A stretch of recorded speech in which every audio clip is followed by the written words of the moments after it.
Chilling tales for dark nights.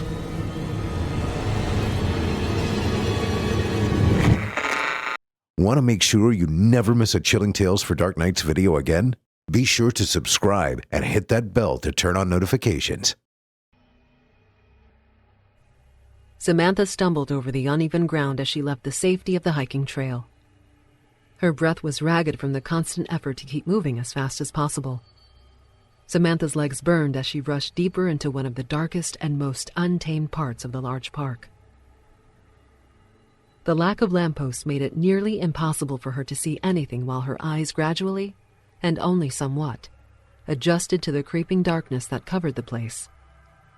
Samantha's left hand fumbled about in her pocket until she gripped the small flashlight she had placed in there earlier. It took a few clicks of the old device to finally get it to turn on, but the small beam of light that shot out gave her a slight sense of ease from the anxiety she was experiencing. She continued to advance through the surrounding trees briskly, taking a shaky hand and reaching for her holster. It took a few tries, but Samantha managed to retrieve the .44 snub-nosed Magnum and hoist it out into view. She stopped for a few moments while digging in the front pocket of her suit jacket for the ammo she had haphazardly dropped in there only several minutes before. Samantha managed to pull out a few bullets before loading them into the gun. All the while, her labored breath sounded through the night air. "I knew I should have loaded this damn thing earlier," she grumbled. Samantha's complaints were suddenly interrupted by blood-curdling screams coming from somewhere in front of her. Though she tried to suppress it, a wave of panic bubbled up in her stomach, causing her hands to shake even further as she finished properly loading her weapon. Finally, Samantha filled the last chamber and took off through the crowded trees with a flashlight in her left hand and a Magnum in the right. "Detective Mathis!" A voice cried out. "We found it! Oh my God, it's massive!" Samantha quickly tried to pinpoint where the shouting was coming from and adjusted her trajectory accordingly. Her labored breaths continued while her ill-equipped shoes continually slipped over the various autumn leaves that littered the ground. Despite the flashlight, Samantha still found it extremely difficult to avoid the naked tree limbs, the bare branches periodically assaulting her face and arms as she ran. Frustration began to rise alongside the feeling of anxiety, as her efforts to find the other officers were proving to be fruitless. "There it is!" Someone shouted. Samantha pivoted in the direction of the voice as another yelled, "Good God! How is this even possible? It can't be real!" The distinct noise of several gunshots filled the air, making it easier for Samantha to figure out where she needed to go. A few more shots were fired before a series of screams filled the nearly empty park. Samantha could easily identify the abject terror and pleading that came from the shrieks, and that sent a chill down her spine. She only managed a few more strides before a wail of agony came flying through the trees. New and horrible noises of ripping flesh joined the horrific screams, mingling into a truly nightmarish assault on the ears. A terrible feeling slammed into her gut as she realized she might be far too late to save anyone. "No! God, no!" An officer cried from somewhere relatively close to her. Despite all signs showing that certain death was likely ahead, Samantha continued her dangerous run through the makeshift woods. Her adrenaline made it all the easier for her to ignore the branches biting into her skin while she pushed forward. The flashlight beam continually bounced with each stride Samantha took, and she had to check her footing every couple of steps because of it. Another series of shots were fired off, quickly followed by a snarling growl from some type of monstrous beast lurking about between the trees. Finally, the beam of her flashlight glanced over something that wasn't just leaves and dirt. She quickly stopped while lifting her Magnum, prepared to fire away. Samantha calmed down as her chest heaved with a desperate need to gasp in large gulps of air. Slowly and tentatively, she shone the beam of light over the anomaly. The crimson color splatted across the leaves, made it very evident what it was. But Samantha didn't want to admit it to herself. Her left hand trembled as she slowly tilted her flashlight to illuminate more of the undeniable liquid soaking the dirt and foliage littered across the ground. It took Samantha a few moments to build up the courage to shine the beam of light onto the source of the blood. But once she had, she was greeted by the mangled corpse of an unfortunate officer. Samantha took a few careful steps over to the body to examine the true extent of the damage, finding that even with her high constitution, the scene made her a bit queasy. The officer had been ripped to shreds, with recognizable claw marks gashed all across his torn flesh. Large chunks of meat were also missing from the body, and several of the man's entrails were lying scattered about the ground around his corpse. The sight of the officer's intestines being stretched out far past the man's feet was by far the most horrific part for Samantha, and she couldn't help but shudder for a brief moment. "You piece of shit!" she screamed out in a rage. "I'll end you right now!" She frantically whipped her body about, shining her flashlight in every foreseeable direction in search of the beast that committed such a horrific act. Samantha couldn't understand why, but the ferocity of it had blindsided her. She had been to each crime scene. She had seen all the victims and the autopsy photos. Normally, that was enough to keep her level-headed during a case. But this was different. Finding a fellow officer torn to pieces while alone in the darkest part of a wooded park with a simple revolver made things far too real for her. All of these factors came crashing down on her, and Samantha couldn't help but be terrified as the realization that she might not make it out alive dawned on her. "Why the hell am I doing this?" she whispered to herself in a shaky voice. Suddenly, a light rustling from nearby startled her, and she turned in the direction of the sound. From somewhere, a few dozen feet in front of Samantha came a roar that was immediately followed by something leaping from the dark. The thing had barely come into the path of her flashlight beam when Samantha frantically fired off 2 rounds. A yowl of pain came from the beast as the shots threw off its attack. Despite clearly being injured, the thing charged toward her at a frightening speed. Samantha was only able to register the black fur that covered the creature before leaping off to her right, barely avoiding the grasp of the beast as it barreled on by. Samantha lay in the dirt only for a few seconds before scrambling to her knees. She turned her attention in the direction the beast had run towards, but her flashlight beam was only met by trees and darkness. Terror held an iron grip on her innards as Samantha rapidly scanned the area around her, desperately trying to catch sight of the creature. No, she frantically muttered. Samantha whispered to herself, "Where are you? Where the hell are you?" A small rustling sounded directly behind Samantha a moment later, sending a shiver through her body. She pivoted in an instant, firing off another 2 shots before her eyes could even spot anything. The bullets found their mark, hitting the creature nearly in the center of the neck.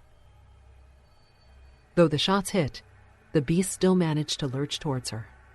She dove out of the way just as the creature landed in the spot where she had been a second prior. Samantha quickly recovered and shined the flashlight on the animal as it took in its last gasping breaths. The thing gave a few gurgled yowls before it finally went completely still. She cautiously took a few steps toward the beast, while still holding her gun at the ready. A sudden movement coming from in front of her caused Samantha to whip the gun towards the noise. "Don't shoot!" A voice instantly called out as a man in an officer's uniform appeared with his hands raised. He took a deep breath before adding, "It's me, Detective Mathis. It's Officer Hollis." Samantha lowered her gun before sighing. "Good Lord, Hollis. I almost shot you. Where the hell have you been?" Officer Hollis bowed his head as he shamefully admitted, "I ran off because I thought it was coming after me." He glanced down at the beast lying on the ground. "Looks like you took care of it, though." "No thanks to you." Samantha replied in annoyance. Hollis took a few tentative steps towards the unmoving thing before puzzling. What the hell is it? That can't be from around here, can it? He leaned in close, then added, Is that a panther? Samantha shook her head as she moved closer to the animal. It sure looks like it, but it's not. Well, what is... Samantha cut him off. Just watch. The two stared down at the body in silence as something strange began to occur. Suddenly, the thick black fur on the supposed panther began to recede rapidly. The snout of the beast retracted as its head shape also morphed. Claws were sucked back into the creature's appendages, while the paws changed as well. Both Samantha and Hollis could hardly comprehend the sight before them, as the monstrosity started taking on human-like characteristics. After a few more seconds, bare skin appeared through the fur, and a human face also emerged. The two stood perfectly still until the transformation was complete, and the panther had turned into a naked man. What? Hollis began. What the hell just happened? He looked to Samantha for answers. How is this possible? What is it? A were-panther, Samantha replied, while holstering her gun. But how did you know? Hollis inquired, completely flabbergasted. Samantha shrugged. Intuition, I suppose. That and some very dumb luck. She further explained. I happened upon a news article from 2 decades ago talking about a string of murders with the exact same MO as the ones we've been working on. So I got in touch with a detective who had been in charge of things, and he spun me a hell of a story. Samantha looked down at the body, adding, Still. Part of me thought there might be some truth to what the old-timer was saying. Better safe than sorry, right? But how did you kill it? Hollis asked. When Samantha met his gaze with a confused look, he rephrased the question. We must have shot this thing over a dozen times, and it didn't seem to faze it. So how come your gun worked and ours didn't? Silver bullets, Samantha smiled.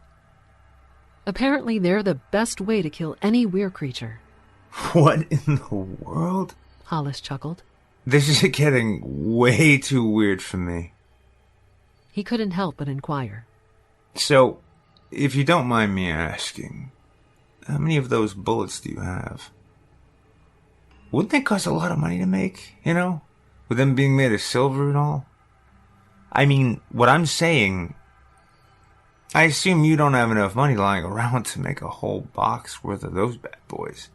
I'm sure they normally would cost a crapload, Samantha replied. But the old-timer lent me some. Only 6 bullets, mind you, but I guess it was enough to get the job done. With all the officer's questions answered, Samantha turned away from the body and started walking back the way she had come. She listened intently for Hollis's footsteps behind her, but there were none. Not wishing to jump to any conclusions, she waited a few more moments to confirm that he still wasn't just lagging a bit. She then let out a deep breath before pivoting around, shining her flashlight beam onto Hollis. In an instant, she drew her revolver from its holster and fired off a shot that hit Hollis directly in the gut. The officer let out a roar of pain while grasping at the wound with a set of half-transformed paws. I thought he wasn't alone, Samantha said as she slowly and cautiously took a few steps towards Hollis. There was no way one person, regardless of whether they were a weird creature, could kill all those victims on their own. The timing of it just didn't add up. And that's when I realized there had to be 2 killers. It was the only explanation that made sense. Hollis let out a growl from the malformed mouth that had pushed out several inches from the rest of his face. He desperately swiped a clawless paw towards Samantha, even though she was well out of arm's reach from him. A strange snarl that was part human, part panther, escaped from his mutated maw, as the frustration from his fruitless efforts grew. Samantha shook her head as she took careful aim with the revolver. "I wish it hadn't been you, Hollis," she said, hesitating for the slightest of moments before pulling the trigger. The bullet hit the officer right between the eyes, and Hollis stood completely motionless for several seconds, a look of shock plastered across his twisted visage. Then, his lifeless body fell to the ground, hitting the dirt with a muted thud. "That's a shame." Samantha sighed as she turned and began her trek back the way she came. The adrenaline that had been coursing through her quickly wore off, causing her limbs to shake wildly. After only a few steps, she had to grab hold of the nearest tree to keep from face-planting. As she tried to compose herself, she took one last look back at Hollis's corpse and muttered, "Just a damn shame."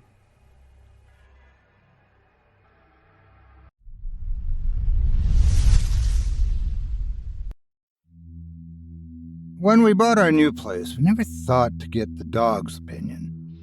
Now we know better. Our mud buddy didn't arrive until the day after we'd unloaded boxes and furniture from the moving van. I was still working in the house when my wife pulled up in the Suburban with him, and our 2-year-old from spending the night at my in-laws. Buddy had his nose out the window, practically gulping the air as he tried to bring in every smell at once.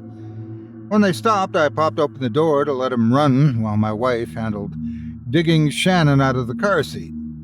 Buddy jumped past the door, ran a circle around me, and then fell to sniffing the ground in wider and wider loops. I laughed. I think he likes it. All we could think of was that Buddy would like it. A big farmhouse with 2 acres for him to run around, chase squirrels, and sun himself. He and Shannon would also make many memories together. We should probably keep an eye on him until he figures out the property line, my wife warned. I nodded and went after him. Buddy had circled already around the house, heading toward the muddy pond out back. When I spotted him, he was standing stiff with his ears perked, one front paw sticking up, and his eyes squinting at the old shed the realtor called the granary. "Come on, Buddy," I called. Buddy's ears flinched. I knew he heard me, but he didn't look up. I jogged over to him. "Hey, come on." Buddy ducked as if I were going to hit him. He looked up at me with a worried expression. "Easy, Buddy," I said in as soothing a voice as I could. "Let's go in the house. We're celebrating with special dinner tonight." Buddy didn't move until I put my hand on his back and pushed him toward the house. His whole body was tense. He resisted for a moment, staring back toward the granary and the pond before he started to follow. We spent the afternoon unpacking. Buddy stood next to the glass sliding door in the back of the dining room. Several times he started whining, but if I tried to let him out to potty, he'd just stand on the back porch and growl at the shed. I didn't know what his fascination with the musty building could have been. It was empty as far as I knew. The inspectors hadn't spent too much time in there, but they gave it an all clear. No termites, no possums underneath. Really nothing living in it at all. The grass didn't even grow close, leaving a big yellow-gray ring of dirt all the way around with only a few sickly brown blades poking through. That night, Buddy didn't eat much of his dinner. He didn't even come lick up the scraps Shannon dropped from her high chair. He just stood at the back door. Once the sun went down, he started barking, and he didn't stop for more than a few minutes until dawn. It was awful. I hadn't been that tired since Shannon was born. He's not used to all the nocturnal creatures out there, my wife guessed. Skunks, coyotes, you know. Once we get settled, he'll sleep better. We had coffee on the back porch that morning. Shannon was running up and down the backyard with my wife's old volleyball we found in a box. Buddy sat on the edge of the porch, leaning halfway over from exhaustion, but still staring. Then Shannon's ball rolled toward the old shed, and she waddled after it. That was the first time Buddy went nuts. He'd never bitten Shannon before. In fact, I'm not even sure he bit her then, just scared her. She was rollicking toward the line of gray dirt, kicking the ball as she tried to pick it up. Buddy jerked to attention, jumping up on all four legs with his tail out straight. As soon as Shannon came into the bald patch of ground near the shed, he shot off the porch and flew like lightning across the yard. He barked so loud and fast that it was one yammering wail. His reaction was so sudden that I jumped too, spilling coffee all down my jeans, even though I'd been watching the whole thing.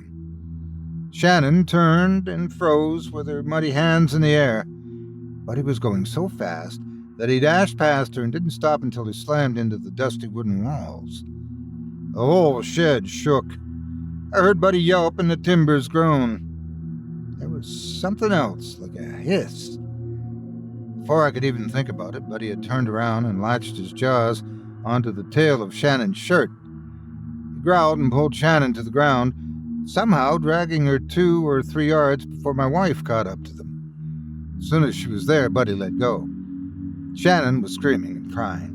Buddy just kept barking and running circles around them. My wife carried Shannon inside to get cleaned up and calmed down. I grabbed Buddy by the collar and I tried to yell at him. He just kept looking past me at the old shed. His heart was pounding so hard in his neck I could feel it against my hand. We started tying Buddy up in front of the house where he couldn't see the shed. Buddy slipped out of his collar any time we put it on him. We even tried a harness, but he managed to chew through the cord. He couldn't bark with his mouth full, so that at least kept him quiet for a few hours at night. Then, as soon as he was free, he ran to the back and filled the air with furious barking. It went on like this for days. Buddy's hair turned to mange. I don't know that I ever saw him sleep more than a few minutes at a time. He ate, but only a few bites at a time. Maybe he's sick, my wife suggested. It was as good of an idea as any. I put him in the back of the Suburban, where he scratched the door until we were about a mile away. He flopped down and fell fast asleep.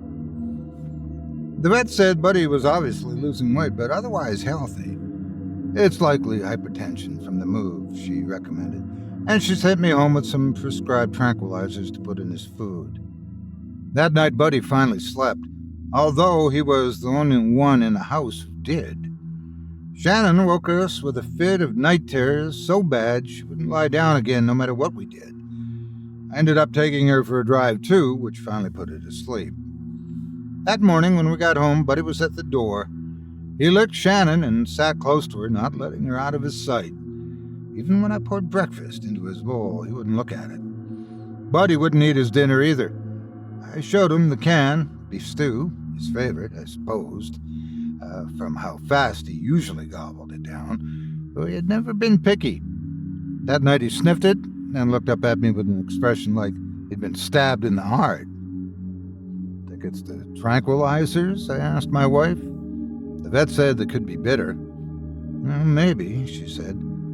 Although I'm so tired, I wouldn't mind taking a few myself if he doesn't want them. When we ate, I slipped Buddy's scraps under the table out of guilt. He gobbled them down before my wife could even notice. Then he took up his vigil at the back door. Maybe it's something with the granary, I mumbled. Oh, what about it? It's like Buddy hates it or something. My wife shrugged, trying to slip a little more food to Shannon before she fell asleep in her chair. I've always hated it. I didn't even want to buy the place after I first saw it. If we hadn't gotten such a good offer from the bank. Well, what's the matter with it? It's just an old wooden outbuilding. I figured it'd be handy for storing Christmas decorations. I don't know that I want any of our decorations in there, my wife said.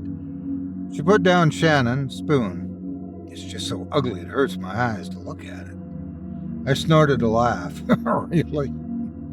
She nodded. She wasn't laughing. Maybe we could tear it down. I always thought we would, I nodded. First thing in the morning. After another night of growling and barking that didn't end until the sun came over the tree line, Buddy was lying on the porch when I came out that morning. He was panting with long, slow breaths, exhausted like we'd been just out on a run. I patted him on the side with one hand. My other hand had my grandfather's big claw hammer. It would make short work of that shed. As I hopped off the porch, Buddy popped up. His ears were perked. "Don't worry," I called back to him, sing-song. "I'll take care of it." After I took only a few more steps toward the shed, Buddy went nuts again. He was off the porch and running ahead of me. He stopped so suddenly that I tripped over him. I sidestepped around him, but he ran up and stopped in front of me again. It became a dance with him constantly getting in my way. All the while, he barked and whined so much he was frothing at the mouth. "Get out of here, Buddy!" I shouted at him. He wouldn't. It only got worse, first jumping on me, then nipping my jeans, until finally I stopped. He barked a few more times, then settled into growling. I took him inside the house with me, and we sat on the living room floor at the front of the house. I patted his head and told him everything was going to be all right for several minutes until he calmed down. Then I got up. He tried to follow, but I shut the back door directly behind me. He pawed at the glass and whined. His eyes were wide and shaking, and he started in on another barking tirade. "Dumb dog," I muttered as I went into the shed. It was quiet there, as if the whole world outside was somehow miles away, and it was ice cold, even though it was still morning. There seemed to be a chilling breeze inside. It puffed up only a few times, stirring up bits of scrap paper and shuffling them around in hand-cut stone bricks that served as a foundation. They were arranged in concentric circles, leading to a black heart-shaped stone in the middle. The realtor had said that was so the farmers knew where to park the wagon for loading up grain from the stalls on the sides. Those stalls all sat empty now, except for scrap wood and piles of gray dirt, and the realtor refused to do more than poke his head in. I shivered. I tried to take a deep breath to calm myself, but a foul taste in the cold air made me cough. It was a nasty, hacking cough that didn't stop until I spat. "Well, let's work from the outside first," I told myself. "We'll do the edges and work our way in. More sunlight that way." At the back doorway, I drove the hammer's claw deep behind the board and pulled. The board came free so fast I fell backward. There was a hard blow against my back from the ground when I hit, and a sharp pain in my leg from the board. It had flipped around, and one of the rusty nails somehow drove itself into my skin. I grabbed the board and pulled it free, swearing with language I hadn't used since Shannon was born. With a final string of expletives, I hurled the board back into the shed. The wound wasn't deep, though it would add another ruddy stain to my work jeans. I thought about giving it up, but I suddenly wanted that shed gone more than anything. When I finished checking my leg and turned back to the shed, I saw something in the gap where I'd pulled the board loose. There was a rope of darkness, something blacker than even the black-brown shadow behind the boards. The thing slithered out, staying away from the sun as it reached back inside the shed to where I'd thrown the board. There it wrapped the board and pulled it back up to the gap. The shed moaned and wheezed as the board worked itself back into place. "What the?" I asked the universe without any word foul enough to describe it. My hair was on end while a voice, like my conscience, screamed in the back of my mind to run. But I had to get another look. I crept back toward the doorway, never quite standing up. The hammer was tight in my hand. I stopped at the threshold. The shed groaned like it was settling in the wind, even though the air outside were quiet. I saw something pale glint in the shadows, tucked up high past the rafters. It looked like an eye staring at me, one single eye with a slit of a pupil. It's a mirage, I told myself. The shadows and the floor were getting thicker. Dust rolled like something unseen was pushing past. I felt something brush up against my leg. I jumped, but my leg wouldn't move, stuck to the stone floor. With a scream, I started swinging my hammer in every direction. It bumped against the door frame, and the shed let out another groan. Then more glints came from the shadows, sharp and angled like teeth in a deformed mouth, pointing towards something impossibly dark between them. A cold blast of air struck me, and the teeth moved closer. Then I heard glass shatter. But his barking became instantly louder. There was a sharp whine, and then he went back to barking. I could hear his feet pounding against the yard toward me. The eye in the rafters blinked, the shed hissed, and the teeth shrank back. Buddy burst into the cold granary, knocking me out of the doorway onto my back in the gray dirt. Blood streaked his fur where he'd been cut breaking through the glass door. He barked so loud it made my ears ring. The glints in the shadows vanished back into the gloom. It was silent in the shed now, except for Buddy's long, deep growls. We burned the shed that afternoon. My wife had patched up our scratches well enough. She said I should get a tetanus shot after getting hit with a loose nail, which was all I wanted to explain about that happened that morning. I told her I would as soon as the shed was gone. We had to use a hefty amount of gasoline to get the fire going, despite the walls being dry, dead wood. Once the fire took, though, the shed burned fast with flames that roared. Buddy and I sat in the backyard watching the bonfire until the last embers went out. I rubbed his ears and told him, "Good dog, Buddy." He looked up at me with eyes that had no judgment, only gladness. We all slept well that night.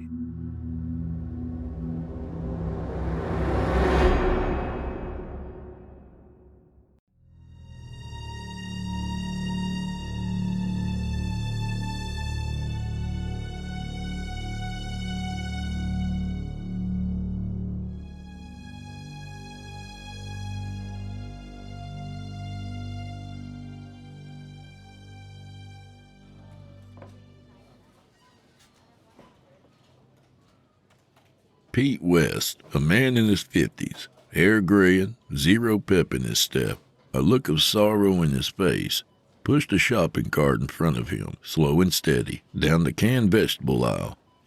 The search he was on this mid-afternoon was for just a few things, as today wasn't a normal shopping day. So, as he puttered along down the aisles, his mind was able to drift off to other times, when things used to be different, and how things could have been. Normally, Peter would be happy as he walked around the store, smiling and greeting those he came in contact with. Most of the town people knew him and enjoyed seeing the bright and cheerful joy. Today, however, everyone knew. Today, unfortunately, was the 10th anniversary of his wife's death. Not a day to celebrate, but a day to mourn, and the town mourned with him. Memories poured in, flooding his mind. He could remember where he was the day he got the call, when the phone had vibrated in his pants pocket. It couldn't have been a worse time to answer. Pete was with a client who had a tree growing through his home. They were standing in front of said tree, going over the homeowner's insurance. So, of course, the call went to voicemail. But the dreaded thing kept vibrating, first annoying him, but then becoming worrisome. So much so, he had to excuse himself to answer it. Officer Nelson Quick was in his 20s, but over the phone just now sounded matured well beyond his years. "Peter." The man's voice was scratchy and dry, like he had just finished crying. "It's Nelson." "Yes, Nelson. What?" Peter had started saying, but Nelson cut him off. "Peter, you need to come down to the station right now," Nelson said. "Nelson, I can't." "It doesn't matter what you're doing. It's Emma. Come right now." Nelson seemed to be getting upset. "Emma? What happened?" "I'm not saying over the phone. Just get down here now." "Okay, Nelson, calm down. I'll be right over. I'm just down the street." So he excused himself from his client, telling him an important matter involving his wife had come up and he had to go. Without waiting for a response, he turned and ran to his car. He never looked back. Arriving at the station, seeing Nelson, and then being led to the morgue, these memories were all cloudy to him now. Like a nightmare, the brain buries far away into a deep, dark place inside the mind. He could barely remember identifying Emma. Her body was covered head to toe, and they had only pulled down the sheet far enough so he could just see her face. The rest of her was too mangled, they had told him. That much he remembered clearly. Though part of him wanted to see what his wife looked like under the sheet, he felt the urge to pull it, just to grab it and yank it down to see her crushed body, her limbs twisted and broken, but he hadn't done it. What would they have thought of him, and how could he live with those visions in his mind? So, with longing eyes, he only stared at her bloody face, her closed eyes, and the way that beautiful long blonde hair had been all tangled and dirty. The pain from that day was here now, weakening his knees, urging him to fall as he fell into Nelson's arms that day. Everything had gone dark then. No sound had entered his ears, no light through his eyes, only the pain, like the pain he felt now. With a deep breath and great will, he forced the horrid images away. Blinking in the light of the store, images of canned vegetables filled his eyes. It was important to think of only what he needed for tonight and nothing else.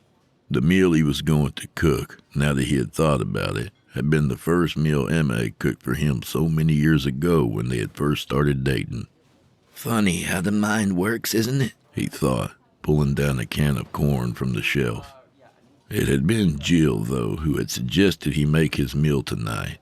She thought it would be a nice way to remember his wife and celebrate the loving life she'd lived. It was important to keep in mind that the love she had once given still lived within him while he gave his own upon the world.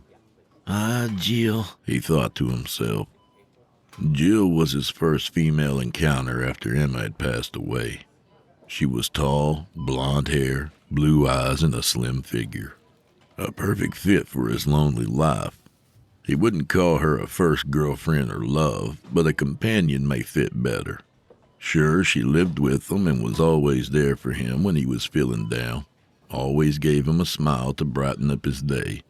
There were times of pleasure, times of laughter, and never a time when they had been mad at each other. The perfect relationship. But she had not been the only one. There was Jennifer, who had brown hair and brown eyes. Slim figure also, but much larger up top than Jill. She had been quiet so far, but she was new to the home, still learning the ropes. Eventually, she would start getting all the pleasantries the other ladies got. Peter still hadn't broken her in. He was still courting her in a way. It was important that she knew him well, and loved him the way he would do for her one day soon. And there was Jamie, who had come to him about a year before Jennifer. She was much shorter, only 5 feet 3 inches to be exact, but she was energetic, bright-eyed, and willing to please. There was no doubt she had been very special to him on those nights he was feeling rambunctious. At last, but not least, was Josie. She was more of a petite type with blonde hair and emerald green eyes, but very strong. The alpha female, Peter always felt she had the house in order and kept the other girls in line. Thinking about his girls improved his mood, and he whistled as he finished his shopping, hummed as he reached the checkout line, smiled ear to ear as he walked out of the store. His thoughts were with the girls, anticipating what the night would bring. Unfortunately, the thoughts distracted him from noticing the 3 men following close behind as he traveled back home. Peter lived in a ranch-style home on just over an acre of land. After Emma's death, there was a short lawsuit which settled out of court, considering the truck company's driver had been intoxicated. The settlement was quite large, and Peter had been tempted to buy a larger, more luxurious home. But in the end, this was where his heart was. Emma would have wanted him to stay here. The house sat far off the street. His closest neighbor was a few hundred yards away. Alone and quiet was how he liked it. Just him and his girls in peace was what he craved every day. No kids screaming outside. No loud, busy streets with their honking cars. Just silence. Peter stepped through the doorway with his 2 bags of groceries. Jamie was sitting at the dining room table with a beautiful yellow spring dress draped on her body, her reading glasses lying on the tip of her nose and a magazine opened in front of her. This had once been Emma's favorite thing to do on a lazy Sunday. Josie was on the couch with the television on, wearing just a pair of shorts and a t-shirt, once Emma's favorite bum-around-the-house outfit. He could already see Josie was going to do just that, bum around the house for the rest of the day. But why not? It was Sunday after all. "Jill, I'm home," Peter said in a husky voice, not yelling, but loud enough for the house to hear. Peter went into the kitchen and placed the bags on the table. He embraced Jill, who had been standing by the stove, pan in hand. He wrapped his arms around her robed body, feeling underneath with his hands, realizing she was still naked, another trait of Emma's. She'd always loved walking around the house with only her robe on, nothing else. "Taking it slow today, are we, Jill?" Peter asked, growing excited as he cupped her breasts in his hands. Peter lifted her up and carried her down the hall to the bedroom, and then slammed the door closed behind him. The other girls smiled and stared. After some time had passed, Peter left the room, went back into the kitchen to get dinner ready. A joyful song whistled between his lips as he worked. Glancing back into the living room, he saw Jennifer sitting on the couch opposite of Josie. Strange, he didn't quite remember seeing her there earlier. He did, however, like the little plaid skirt and the white button-down shirt she was dressed in. This was one of Emma's playful outfits, something she wore when she wanted to get a little naughty in the bedroom. It was her go-to skirt, but the shirt never stayed on for long. With dinner simmering and wine poured, Peter went back into the room to get Jill. He stopped short at the door.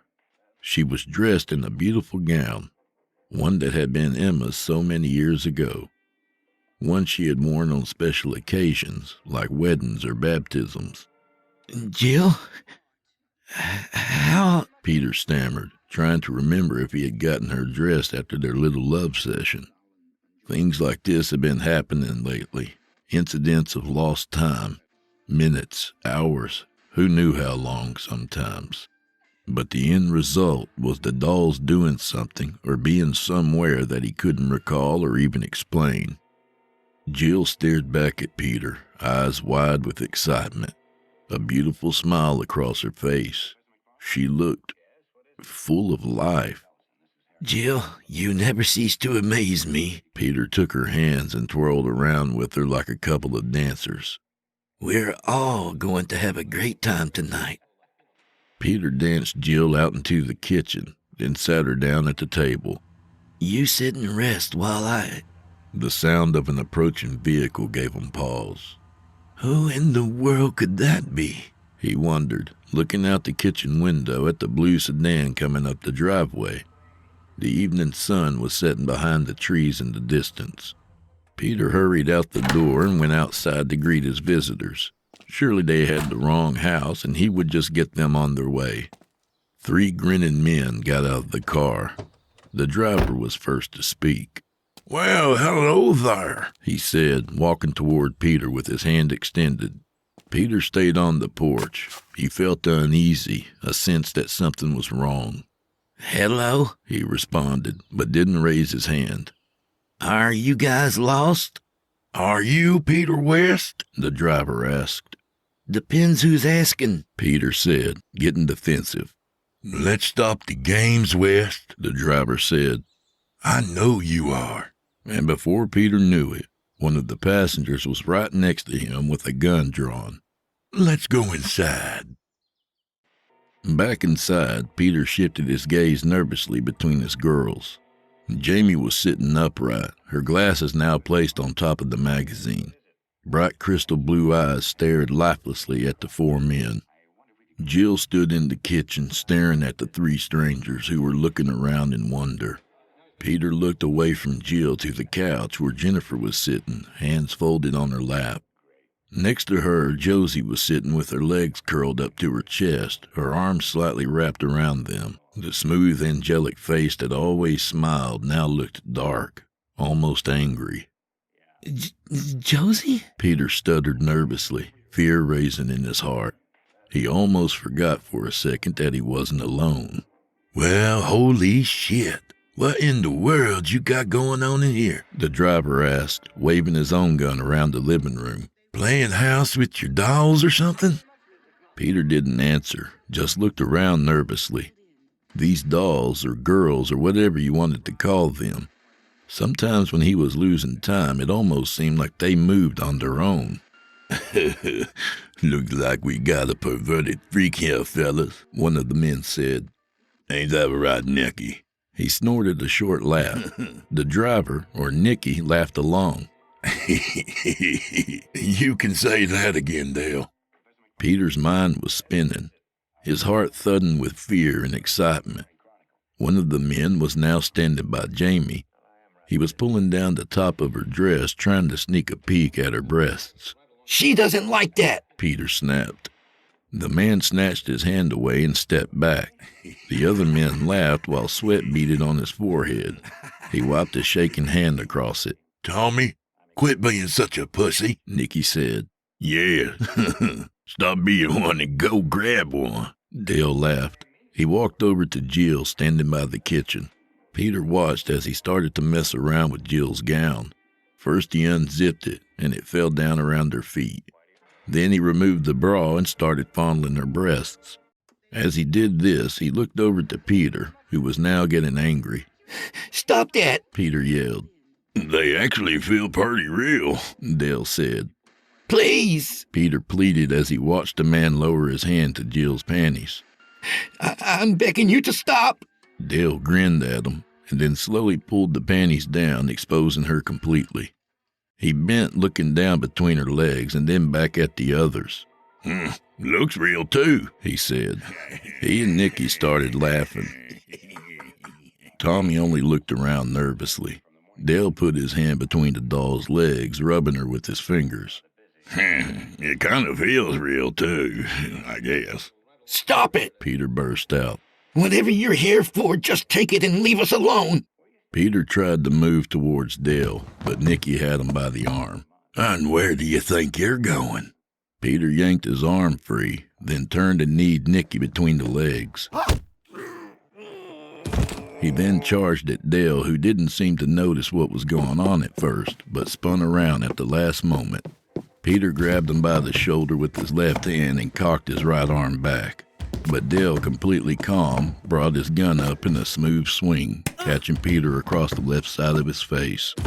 Peter fell to the side, cracking his head against the dining room table. He crashed to the floor unconscious. What the fuck, Dale? Tommy said. He raced over to Peter and knelt next to him. There was blood pouring from his forehead. It doesn't matter, Dale said. We're probably going to kill him anyway. He looked down at Peter's limp body. Is she dead? Shit, I don't know how to do this. Tommy looked afraid to touch him at first, but reluctantly placed a finger on Peter's wrist. I think so, man, he said, his voice breaking. Shit, I think we're fucked. He rubbed a hand repeatedly through his hair. Nicky moaned, getting to his feet. Good for him. Bastard need my nuts. You didn't say we were killing anyone. Tommy snapped. Just shut up, the two of you, Dale said. Let me think a second. He began pacing the floor in front of Jill. 2 steps, turn, 2 steps, turn, like a caged animal. Let's just get what we came for. Tommy, you come with me to help open the safe. Nicky, you clean up any evidence that we were here. And the body? Nicky asked. Leave it for now, Dale said, and left the room. Tommy trailed behind him like a lost puppy, glancing over his shoulder at Nicky before going out of sight. Nicky walked over to the couch. He saw Jennifer staring up at him, her bright, lifelike eyes gleaming hatefully at him. All Nicky could do was mush the doll's face aside, forcing it to fall off the couch. She bounced and landed on her side. Her skirt pulled up, exposing her ass. She had no underwear on. Nicky licked his lips in consideration, but the possibly dead man lay nearby. His forehead still poured blood, but Nicky wondered if it might not be as bad as it appeared. He gave him a firm kick to the side to check if he was faking, and just then he noticed a beautiful gold watch on the man's wrist. He squatted next to him and pulled it off. Inspecting it, he noticed the doll's ass again from the corner of his eye. Her most intimate of areas exposed. "It does look real, doesn't it?" he said aloud. Nicky went to the doll and maneuvered it so it was on all fours. Arms bent so to rest it on its elbows, legs bent and spread so that she was on her knees. Its hair hung down over its head. The skirt hiked up around its waist. Nicky fondled its curves, studying how real it was. It was soft and smooth. His mind was spinning now. If this was going to happen, it had to happen now. There was no waiting until later. But maybe there would be a later too, he thought, because this bitch was coming home with him. Nicky pushed a finger inside the doll, noting how dry it was. "Well, damn, honey. No way I'm gonna be able to..." Oh! Suddenly his head was yanked back by the hair. "Oh, what the..." Nicky winced, reaching back for whoever was doing it. The pulling continued until the hair was practically being ripped from his scalp. When he finally opened his eyes, looking through tears of pain, he couldn't believe what he saw standing in front of him. It just couldn't be real. An insane little laugh escaped him. "No!" He was cut off by a silicone hand and arm, entering his mouth and pushing down his throat. Nicky gasped as blood poured out of his mouth, his body convulsing. "Nicky, what the hell you doing out there?" a voice yelled from the other room. The arm slid free of Nicky's mouth, letting his body thump to the floor, still twitching, blood oozing from his mouth. "Damn it, Nicky, I said to..." Dell's voice stopped at the sight of Nicky on the floor, blood pooling around his head. "What in the hell?" Dell ran to Nicky's side, unsure what to make of it all. Only when he looked up did he see the naked doll sitting on the couch, the one he had taken the dress off of. But how did she get on the couch? Had Nicky put her there?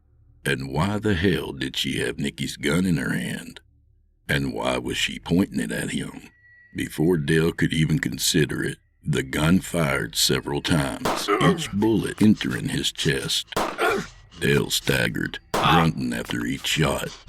His eyes focused on the naked doll as he fell. His last breath released when his head crashed against the floor. Tommy ran into the room so fast he nearly slid across the floor. He gaped at the murderous scene. One doll stood, its arm dripping with blood. Another doll was on all fours, skirt down around its waist, its ass up in the air. A third doll sat on the couch, clutching a gun. And there was Nicky, blood pooling around his head, and Dell, his chest splashed in blood. Tommy's drill dropped from his hand and onto the floor, his eyes unbelieving of what they saw. They moved quickly around the room between the death and the dolls. The death, the dolls. There were 3 dolls in this room. Hadn't there been another? At the dining room table wearing the sundress, he tried peeking down her dress. Where was she now? She was gone. A few more steps into the room, he released a shaky breath and ran both his hands through his hair. The room eerily quiet. So quiet he could hear his own heartbeat speeding up. And then a hand reached over his shoulder and touched his chest.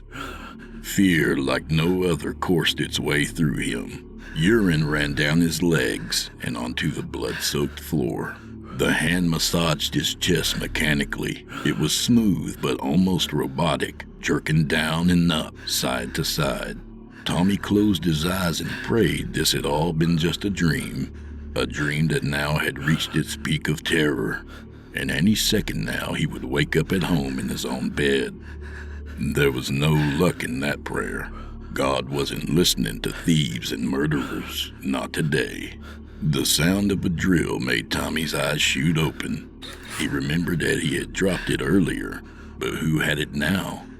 The answer came in a flash as he felt the tip of the drill bit touch the back of his head, and the agonizing pain when it passed through his skull and into his brain. But it didn't stop there. The drill bit was long, and it had some distance to go. All Tommy could do was twitch, his eyes crossing to watch the drill bit emerge from between them. A haunted moan bellowed out through the room as his body dropped to the floor, the drill left lodged in the back of his head.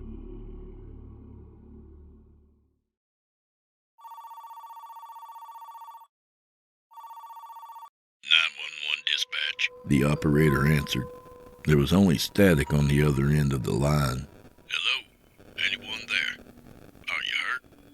Still more static, but then a sliding noise. Hello? Can you talk?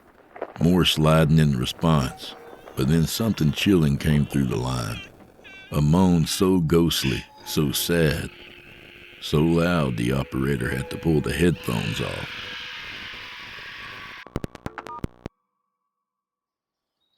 The first officer arrived at the house shortly. He knew Peter West very well.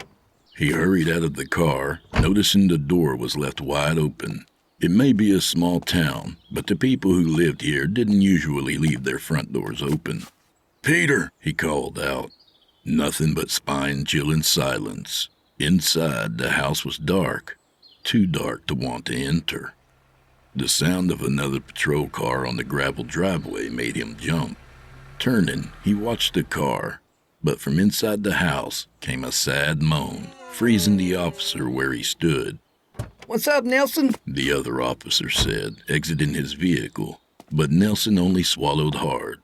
The other officer, noticing Nelson's whitened face, asked again. Nelson? Nelson only turned to look at the house, his hand resting on his revolver. Nelson, what's going on? Shh. Nelson waved at him to keep it down. The two officers stood listening, but they heard nothing. The second officer moved to go inside, but Nelson grabbed his arm. "Wait, Jimmy. Maybe we should get some more backup." There was fear written all over his face. And then another moan came from the house, louder this time, almost like it was calling to them, getting impatient. Concerned that there was someone hurt inside, Jimmy ignored Nelson and went for the door. Nelson tried to grab his arm again, but missed. Reluctantly, he went in after him. Inside the home, the two officers had the shock of their lives. Jesus. On the couch sat, from left to right, one doll wearing a sundress, blood splattered all over her face. Another doll, dressed in shorts and a t-shirt, blood covering most of her left arm. The next doll was naked, a gun clutched in her hand. The last doll wore a white blood-stained shirt and a plaid miniskirt. Across them lay Peter West, eyes closed, dry blood caked on his forehead. At their feet lay the bodies, one drooling blood, another with bullet wounds to the chest, and a third with a cordless drill stuck in the back of his head. What the hell happened here? Jimmy asked, afraid to move any further into the house. "Peter?" Peter moaned, struggling to open his eyes. Suddenly, the dolls all turned their heads to look down at him. Jesus! At this, the officers froze. "Nelson, I don't see anything, do you?" Jimmy said nervously, unable to take his eyes off the dolls. Jimmy, I wasn't even here. Nelson turned and ran for the door. Jimmy followed seconds later. No one ever heard about what happened at the West home that day. Nelson and Jimmy stayed silent, and Peter didn't even have a clue. The only question he had was who had dug up his backyard and decided to plant a vegetable garden. The dolls know, of course. They still move from time to time, taking care of things when they need to be taken care of. Peter has a sense of it happening, but he tries not to pay too much attention. Some things in life, it's just easier to get past them. It's just easier to tell yourself, I'm just losing time.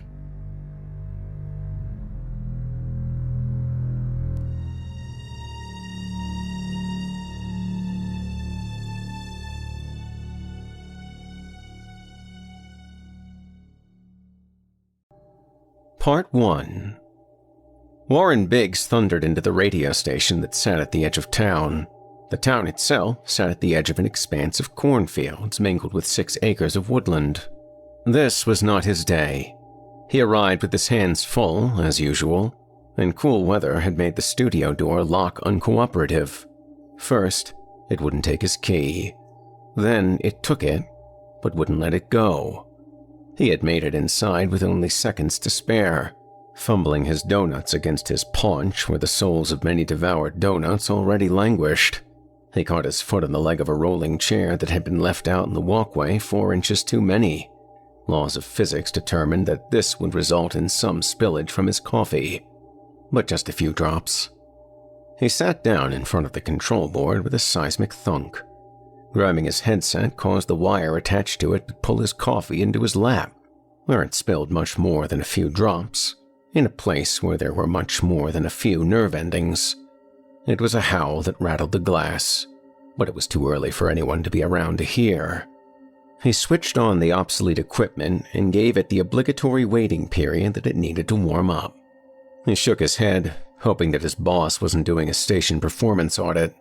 His boss was not, so Warren's morning DJ show hit the airwaves at 5:15 a.m. instead of the official 5 a.m., an anomaly that wasn't terribly uncommon. With tears in his eyes from the spill of lava-hot Java on his oh mama, he hit the ground in form when the on-air light went green. Good morning from the sticks of Stocksville. Poor Joe and rock and roll, all you lovely dreamers and doers riding that early worm into the sunrise.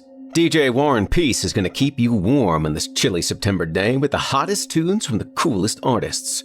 So, stoke your fire and go get over that hump of today's hump day. Go get what's yours. Start a fire. Start a fire. Start a fire! Well, that was the part he lived for. By the third start a fire, he was swinging one chubby arm in the air like he had a lasso. And then that cued the stretch where his failed career as a motivational speaker was replaced by music that got played through his thin speakers in the back rooms of diners and employee lounges and motel lobbies and gas station bathrooms. Songs that were veritable EVPs of people that had bought into the American dream, gotten it, and likely lost it by the time anyone could attach their names to their songs. And now the ghosts of their success were rained down on a quiet town full of people that were too busy to think about the American dream. All except for the teenagers. Teenagers are composed of nothing but dreams. For a teenager to give up on their dreams would be a tantamount to self-mutilation. Teenagers like Jacob Pines, a lad who was 16 and every bit the pretty boy that girls swooned over along with their moms. Oh, did Jacob ever have dreams? Most of them centered around getting the attention of the equally gorgeous Jane Corcoran. But, like anyone else that bought into dreams, he didn't think much on the discrepancy between the volume of his efforts versus the results. He could have been one of the faces that music producers take under their wing and manufacture into pop stars with zero talent. Jake didn't know how to leverage his pretty boyness. He tried getting Jane's attention by staring at her longingly, the way some boys can manage when they're models in front of a camera. He just ended up looking like a creepy kindergartner, sizing up a box of animal crackers. Not that it mattered. She did not notice. He tried showing off for her in gym class. He was a capable athlete. He'd make the shots, the touchdowns, the winning points, but she never seemed to be paying attention during those critical moments. She always had that dreamy, faraway look to her, like she were in a perpetual state of being mentally absent, someplace where Jake's peacock feathers couldn't be seen. People willing to listen to Jake moan about his girl problems were a rarity in his world. You're not supposed to be prone to such things when you're hot.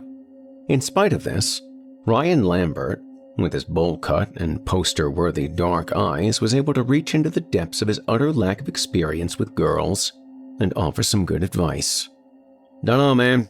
Maybe you'll have to start with something she actually likes. Like, get into what she's into? Yeah, well, what's she into? Ryan shrugged hard enough to pull his head into his Jersey turtle fashion. Well, I don't know nothing about her. And nobody did, really. Jake discovered this with his attempts at overhearing anything Jane might say about herself. The only time she ever talked was to answer the teacher's questions to the class. Desperation drove Jake to his boldest move yet. The PE teacher's shrill whistle pealed throughout the gym, signaling everyone to come out of the locker rooms, one pool of boys and one pool of girls, both groups in the gray shirts and blue shorts that marked them as being the property of Stocksville Middle School. One of those groups was missing a member, Jacob Pines, who had hung back in the boys' locker room. He slipped into the girls' locker room when everyone was doing laps outside. He knew what her binder looked like. Pink flowers against a darker pink background. He went through the lockers whose combo locks had been carelessly left open, hanging like hooks. He prayed that one of them was hers. One of them was. There were clothes and her binder. He was so proud of himself. There had to be something about her. Anything, really, inside that binder. The binder was closed with a tiny lock. The kind that wouldn't stand a chance against a screwdriver, but that was more than a match for Jake's paws. He wasn't proud anymore. He resigned himself to the fact that Jane Corcoran was a safe he would never be able to crack. He put everything back in their places, and he even managed to slip into the line of red-faced teens doing laps in the schoolyard. Gym class ended and he changed his clothes and he sat with a vacant stare. He was gazing down the long tunnel of time at his future life, where Jane couldn't be seen. The bell rang. Jake was the last to file out. He turned the corner of the doorway and smacked right into Jane Corcoran, knocking her binder out of her hands and causing it to break its lock on the floor, sending the binder's contents scattering. Jake became a little more religious in that moment. I'm so sorry, he lied. Her crystal blue eyes flashed at him before she shook her head. No, you're fine, she said as she started scooping up the sheer volume of papers that should not have been able to physically fit inside the dimensions of that binder. He didn't ask for permission to help her. He began shoveling papers, and he found that mingled with her schoolwork were all manners of sketches and handwritten notes on monsters. Cryptids, Bigfoot, Mothman, the Jersey Devil, black-eyed children, and so on. But the bulk of the heap seemed to be devoted to the local monster. Some called it Peg-Leg Peggy. Others called it Sally Stilts. Stick Woman. It almost looked as if there were more drawings of Peg-Leg Peggy than there were sheets of schoolwork. Jackpot, said Jake's brain before the mound of papers he was holding were snatched away from him. Oh man, she was dead hot when she was mad. Her straight blonde hair seemed to flare out like the fur of an irritated cat. Thanks, she said, effectively dismissing Jake from helping her salvage her valuables. Are you sure? I don't mind help. I said thanks. He left her without a word and wearing his dumbest grin yet. Part 2. Jacob was disappointed to find that there just wasn't much information about Peg-Leg Peggy on the internet. He could count on one hand how many pages there were in a Google search that contained scanned information, and none of them had any real artwork or pictures to speak of. He was wanting to draw Jane a picture of her favorite monster, but it looked like he was going to have to go off of a simple crayon drawing that was uploaded by one author's child, and whatever he could remember from the papers he saw in her binder. He guessed that most of those had been drawn by her, a true fangirl. So he did the best that he could, going off of the vague descriptions of creatures that he found on the internet. An otherwise featureless human female torso, gaunt and emaciated from living a life in the wild, and with whatever limitations are brought on by having sticks for arms and legs. Perhaps it killed things by impaling them. It had a mouth that seemed to go from the bottom of one ear to the other, creating a long slit that allowed for it to open up extremely wide, almost like the way the jaw of a snake unhinges. They gave it various injuries as you would associate with living in the wild with no medical treatment. The final product didn't look much better than the original children's drawing that guided him. He too was using crayons, but he was pouring every romantic fiber he had into this picture, as if it were the one prize rose that would woo his beloved, if a rose could ever do such a thing. It was finished. It was his most serious work of art since he was 6. It was beautiful, and she was going to love it. She would be so taken by his attention to detail and his realism with Crayola that she was bound to throw her arms around him and kiss him and confess her eternal love. She was not at school the next day, or the day after. He boldly went to her house to deliver the picture in person.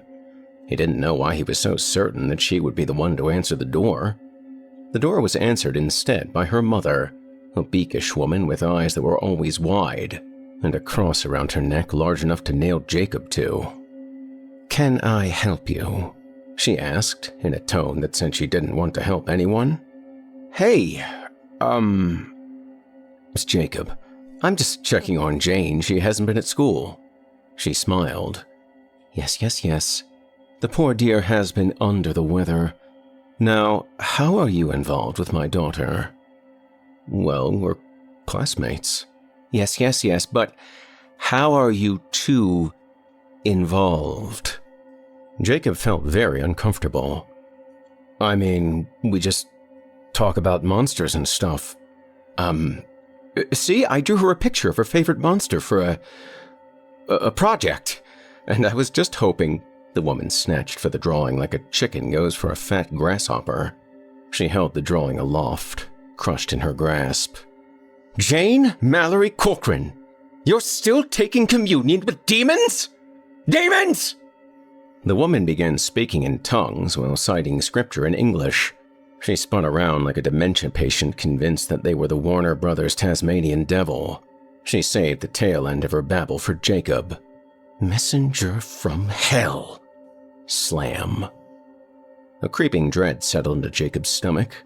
He had just started a fire, and this woman seemed every bit the type to deal with fires by flogging them, or stretching them on a rack and demanding a confession. He began walking home feeling awful. How would he redeem himself from this one? He was walking past some garbage set out for collection when he noticed something pale and pink. The resident had set out a department store mannequin. It was just a head and a torso. He knew exactly what he was going to do. It was a shot in the dark, but white-hot teenage love takes those kinds of crapshoots. It took a lot of duct tape and balancing, but there stood Peg-Leg Peggy on 4 sticks, her hair a mess but her body poised to strike whoever dared to enter her woodland. The mannequin was just the right size and shape, and there was no shortage of tree branches littering the forest floor to make her arms and legs. An old mop supplied the monster's hair. Instead of offering Jane a drawing, he would give her an authentic photograph, taken by him, and he would be her hero. She would forget everything about how he accidentally outed her to her mother. Maybe. The more he thought about the whole thing, the more foolish he felt going to this length, but again, teenage love was about feeling, not thinking. He was in the depths of the forest and positioned the fake cryptid in the camera so that the body was turned to a silhouette and the duct tape was thus hidden. He knew just enough about photography that he wanted to take at least a dozen or more shots and choose the best ones. He was also lazy and shot most of them from the same spot. This had an unexpected result. He spent the evening poring over the mostly identical pictures, deciding which ones to give to Jane. Maybe he would use a cool filter or something and make them look like bloody movie posters. He ended up including all the photos, plus ones that he edited with effects. He put everything on a flash drive and looked at it like it was a magic ring that would cast a love spell on whoever wore it. Part 3. Jane was back in school on Monday, looking nerve-worn and stressed. Jacob felt a pang of guilt when he saw her at her locker. He braced himself before going up to her and offering the flash drive. "Hey," he said. She took one look at him and turned her back on him. Look, I'm really sorry my drawing upset your mom." Jane turned around with eyes that were perfect circles.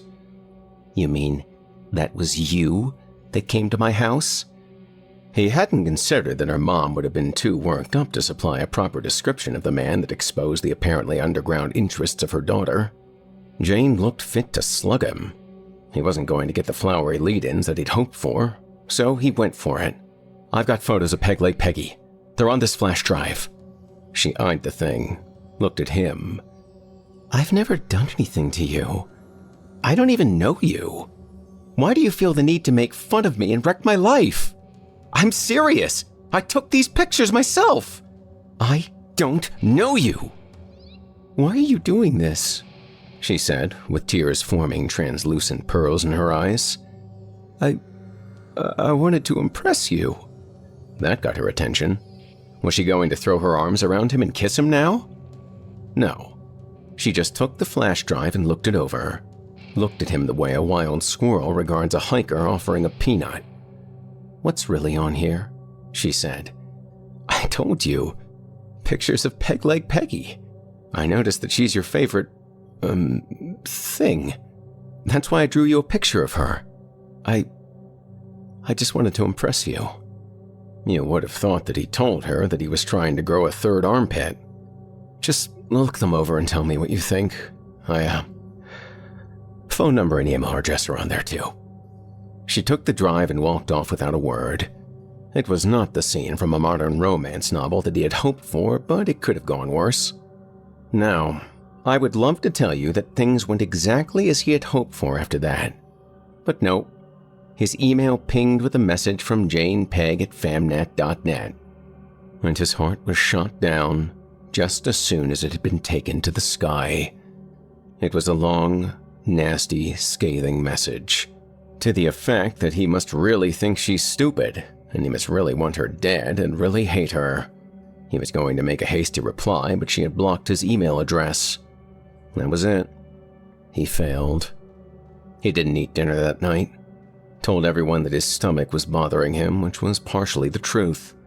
He laid in bed but couldn't nap. The sun went down, but he couldn't sleep.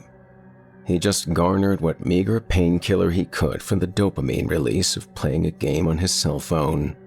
It was around midnight when his email pinged again. It was from Jane. We need to talk. Beneath that terse line was an animated GIF made up of the photos that Jacob had taken. He almost thought that she was making fun of him, but he noticed something in the background of the GIF. He had taken the pictures no more than 2 seconds apart, and the GIF made it look like a cut from an amateur stop-motion film. Behind the fake Peg Leg Peggy was the real thing. She was nestled in the leaves, mostly holding still, except to shift her weight on her sticks and to slowly stalk away, keeping her eyes on the camera until her neck wouldn't turn. It was beyond belief in that moment. Was it an act of God? Was Jacob really such a G that he made things work out so well without knowing it? Either way, he was going to take it. He replied to her email and waited. She was waiting for him in the cafeteria. The anger and the distrust were gone from her eyes. Hey, he said. Hey. She patted the spot on the table next to her. He couldn't hide how happy he was to sit next to her. She didn't share the glow. Instead, she wore the look of an addict trying to hide their hunger for a fix. Can you show me where you took those pictures? Sure can. Do you still have the mannequin? He frowned internally. Why wasn't she talking about dating? I took it home with me after I was done taking pictures, so yeah. Why? Did you see the way that she acted? She wasn't looking at you. She was looking at the mannequin. That was territorial behavior. If we set it up again, it could draw her out and we could get better pictures. She was looking intense, like something important hinged on her ideas. Will you be able to get away from your parents without getting in trouble? Yeah, don't worry about that. So, it was a date. She just didn't know it, or didn't seem to care. Part 4. Jacob waited in the exact same spot with his prize mannequin cryptid. He was grinning ear to ear and he felt amazing. It all seemed too good to be true. She was going to be here with him alone in the woods. He brought snacks and drinks. They were going to photograph a local legend, and he was going to win her heart in the process. Perfect. So perfect. He tried to suppress his anxiety when she took her time to show up. Part of him wondered if she had stood him up to get revenge. But there she came at long last, wearing nothing remarkable but looking stunning to him all the same. Her golden hair looked at home among the leaves that were changing colors into the hues of autumn. Love in the fall. Falling in love, he mused. He grinned at her like an idiot. "Hey," she greeted him without making eye contact. "Is the decoy set up yet?" In about 10 minutes they were ready. Faux Peggy was where she was the first time. The two youths were poised with their equipment. Jacob made sure that they would be able to camp out long after dark, just not for the same reason that Jane had in mind. Jane looked like an overprepared tourist who was lugging around half a studio. She had her own camera, a laptop, plus her cell phone at the ready. Her face was stern like a grim Mona Lisa. A good hour passed before there was much talking. It was actually her that broke the silence as the two of them sat on a storm-fallen tree, leaves falling around them like snowflakes. "This means everything to me," she said, rather matter-of-fact. "I can tell," Jacob said. "I mean, this is my future. My mother thinks I want to be some kind of ghost chaser or demon hunter. If I can just show my mother that this thing is real and not some demon, I'll be one step closer to doing what I want to do with my life. Hard evidence is the best argument, right?" "Oh, sure," Jacob said as his hand started inching towards hers. Her face scrunched slightly as if she were seeing a naked tarantula sneaking up on her. She looked at him. "So, what's your favorite real-life monster?" she asked as she moved her hand to where her other one was. "Bigfoot?" "Really?" His eyes danced. "The Loch Ness Monster?" She looked away to hide the smile that was coming on. He saw it. He couldn't tell if it was due to amusement or ridicule, but it was a smile. From her. And he loved it. "So, what do you know about the monster we're looking for right now?" It's been popping up around here for the last 60 years. I guess it eats children? When kids go missing, it gets blamed. The name, Peggy Pegleg, is a reference to Peg Powler, a very old water spirit who is also said to eat children. Well, that made her smile for real. "You've done some research." "Yeah, just for this monster, though." "Just for me?" He nodded. "Yeah, just for you." Was he dreaming, or did she finally look like she could actually tolerate his presence and possibly enjoy it? "For me, there's more to this than just leaving my mark in paranormal research. This monster speaks to me on some level. Somewhere in there, she's human, but she's altered. You'd think her chances of survival would be nada, but here she's been a legend for decades. She's surviving despite her odds. She hasn't felt the need to ask for help. She's obviously misunderstood, and I really identify with that." And so the cork popped, and Jane's backlog of self-expression came spilling out. The hours wore on, and the two teens talked for most of it, sometimes forgetting what they were there to do. It got dark. It got cold. They didn't really notice. Jane woke up to the pitch black of the night, the sky retaining just enough twilight to contrast slightly with the canopy of leaves. He fumbled for the oil lantern with heavy, sleep-drugged hands. He lit it. Jane appeared next to him, passed out and snoring. He thought it was absolutely adorable. Movement at the very edge of the lantern's halo caught his attention. His heart nearly stopped beating. "Jane, Jane!" he hissed, shaking her with one hand. She awoke with a start. What? What's happening?" she said. And then she saw it. Half a second later. Just past the fake peg-leg Peggy was the real one. She had been studying the decoy, but the lantern got her attention. Her movements resembled a praying mantis, sizing up a potential meal.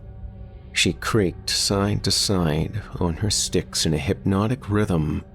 Her red eyes had a fire to them, as if they would glow if the lantern went out.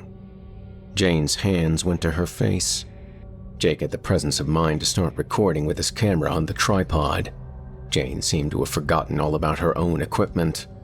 She stood up. The monster didn't back up, but her shoulders crept up next to her ears like a shrinking cat. Jake got up with the lantern and held it high, casting the horrid appearance of Peggy into even sharper clarity. She looked like she spent her years being used as a dartboard, covered in cuts and scrapes and festering wounds. The yeasty stink of pus reached the teens. She was awfully thin, both from hunger and from wiry strength. The filthy hair hung straight down, and the movements of the head had an almost reptilian way about them. Especially clear was the mouth, a slit that ran from under one earlobe to another. If it truly indicated her capacity for opening her jaws, then the idea of her devouring small children was not far-fetched. She could probably engulf rabbits and squirrels whole. Jane took a few slow steps forward, and Peggy bristled with warning. But the mouth stayed shut. "It's okay. I won't hurt you. Can you understand me?" Jane said. Peggy tilted her head like a dog, eliciting a smile from Jane. "We want to learn about you. We want to get to know you. People tell stories about you. We want to know what your story really is." Peggy tilted her head to the other side. "Can you talk at all?" "Hey, Jake, are you getting this?" "I'm getting everything." "Okay, yes, we want to know what your story is. You see, everyone has a story." Peg's mouth flared wider than a hawk's wingspan, and she galloped toward Jane. Jacob reacted in the blink of an eye. The blunt ends of Peg's arms jabbed into Jane's shoulders as she was tackled by the stinking, gritting predator. Jake struck her with a kick to the side of her head, enough to knock her onto her back. He helped Jane up and commanded her to run. He mentally went through the contents of the backpack he was wearing and cursed himself for not bringing any means of defense. They had a good start, but Peg was already galloping like some sort of bizarre deer, enclosing the distance between them. Her mouth gaped open, like a demonic basking shark. She leapt and caught the heel of Jacob this time, just enough to make him stagger and fall. The oil lantern dashed against a nearby rock and erupted into flames. He rolled onto his back just in time for his abdomen to sustain the blunt force trauma of Peggy's arms as she took another flying leap and impaled him in the stomach. No flesh was punctured, but the pounds per square inch was agony for his internal organs. He was just able to slide his knees up between his stomach and the monster and plant his feet firmly against her chest and sent her flying onto her back. He anchored his hands to get up and found something round like a cylinder. Half a second of comprehension took him, and a light bulb went off in his head.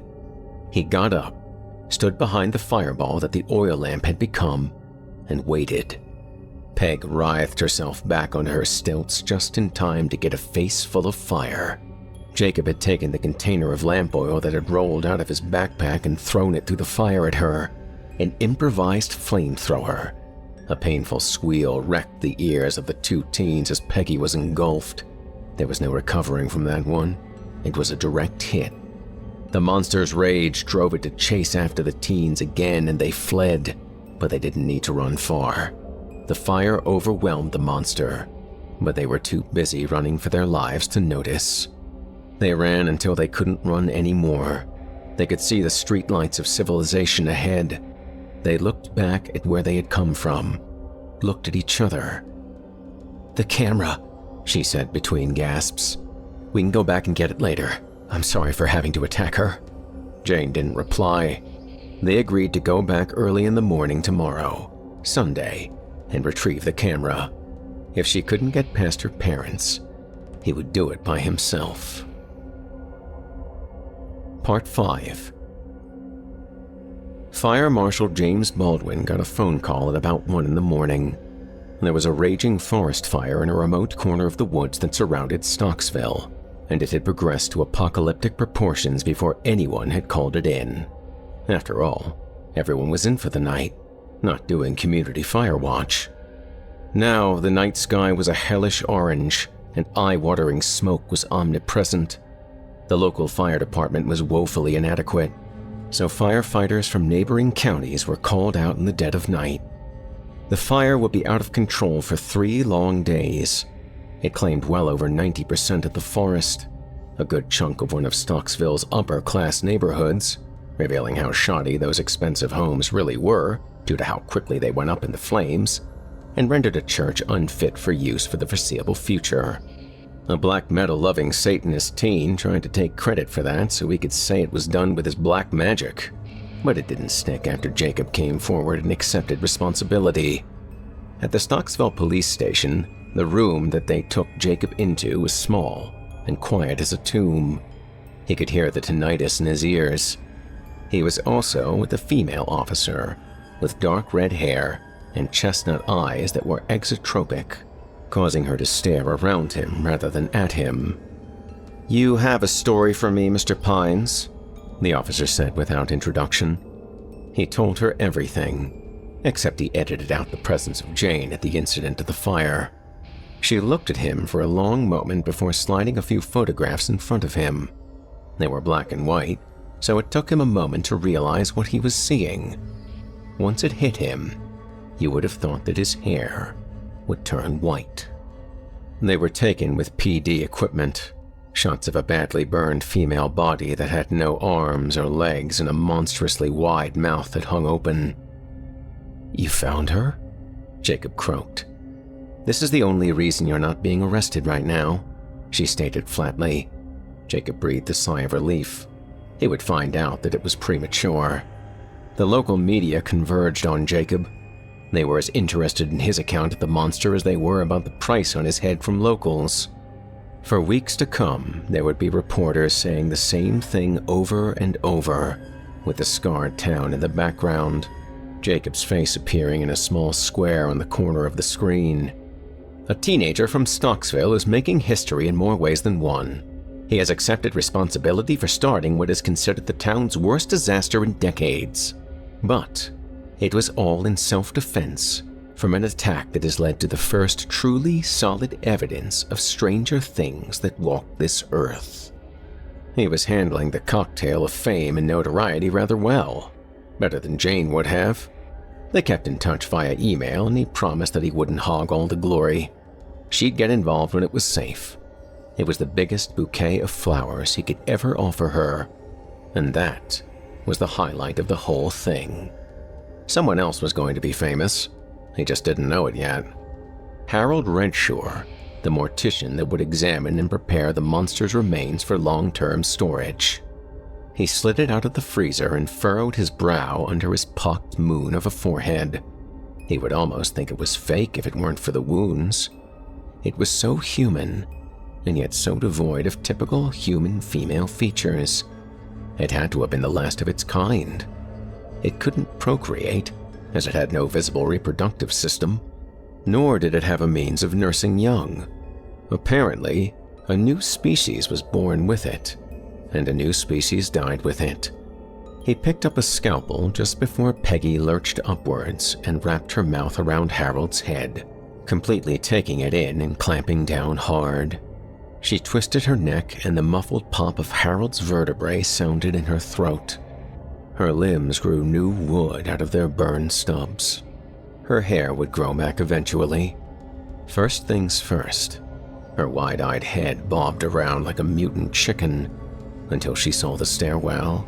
She ran up them and knocked the screen door out of an open window and ran into the cool night.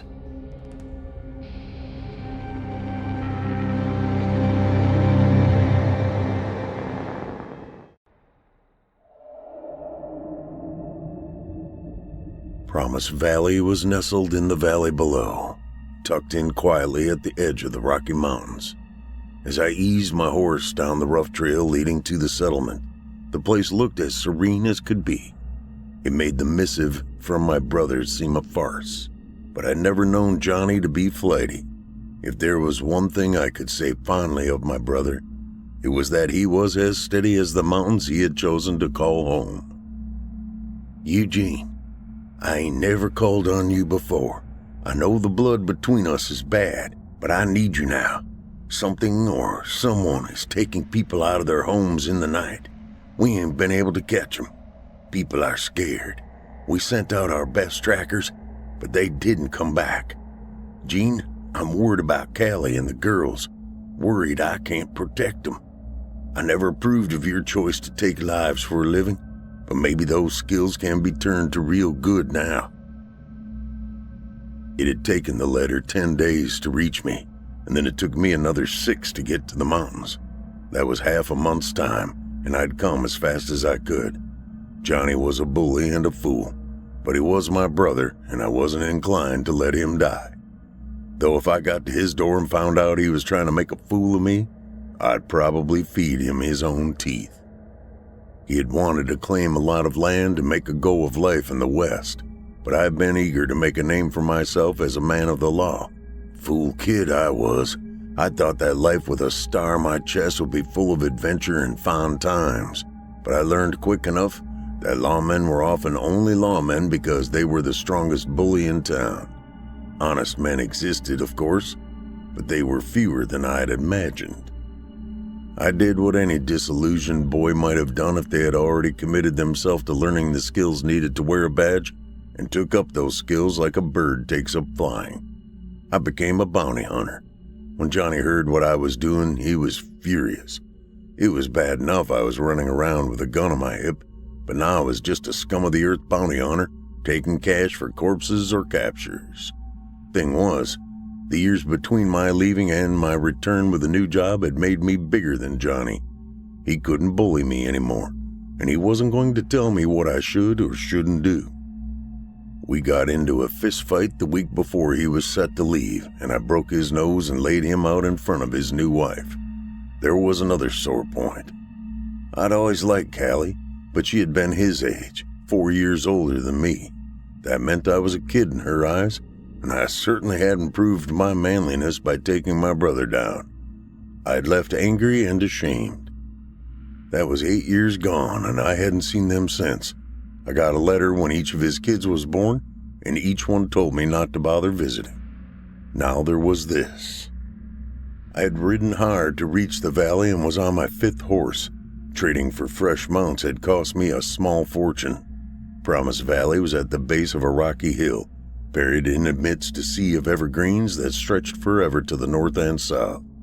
The ride down into town was worn in a way that told me it had once been heavily tread, but lately, not so much. Weeds were creeping in to fill the path. My horse began to act skittish long before I drew it up at a post on the side of the road.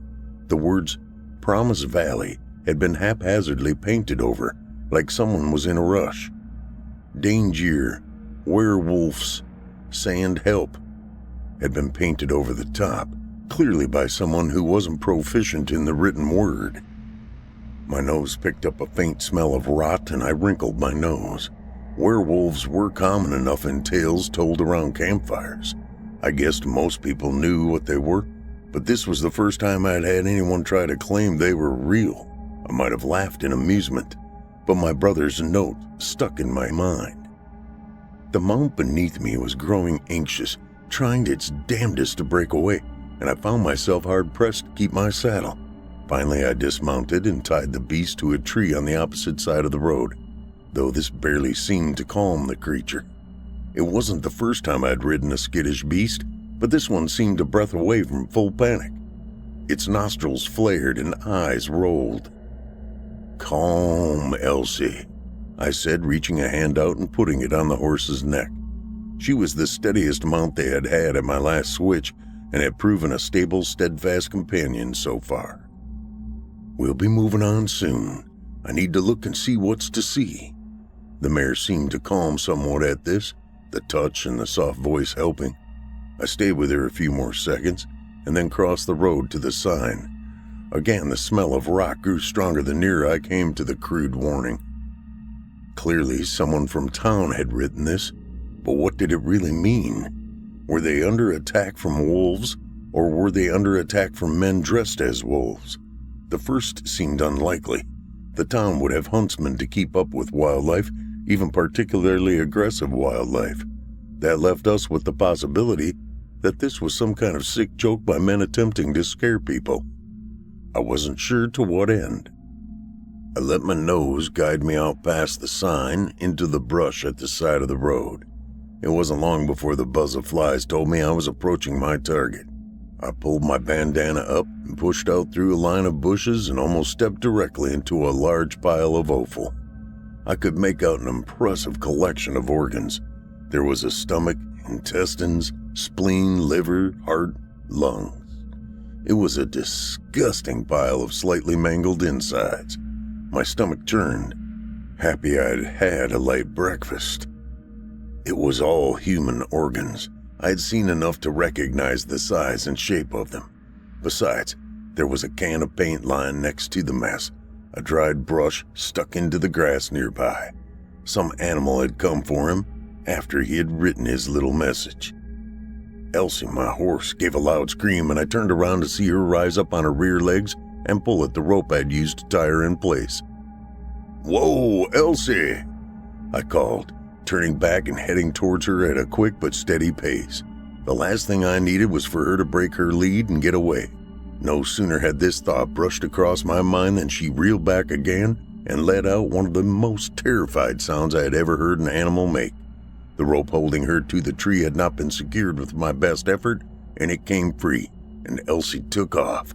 I dashed after her, but it only took me a few steps to realize that it was going to be a wasted effort.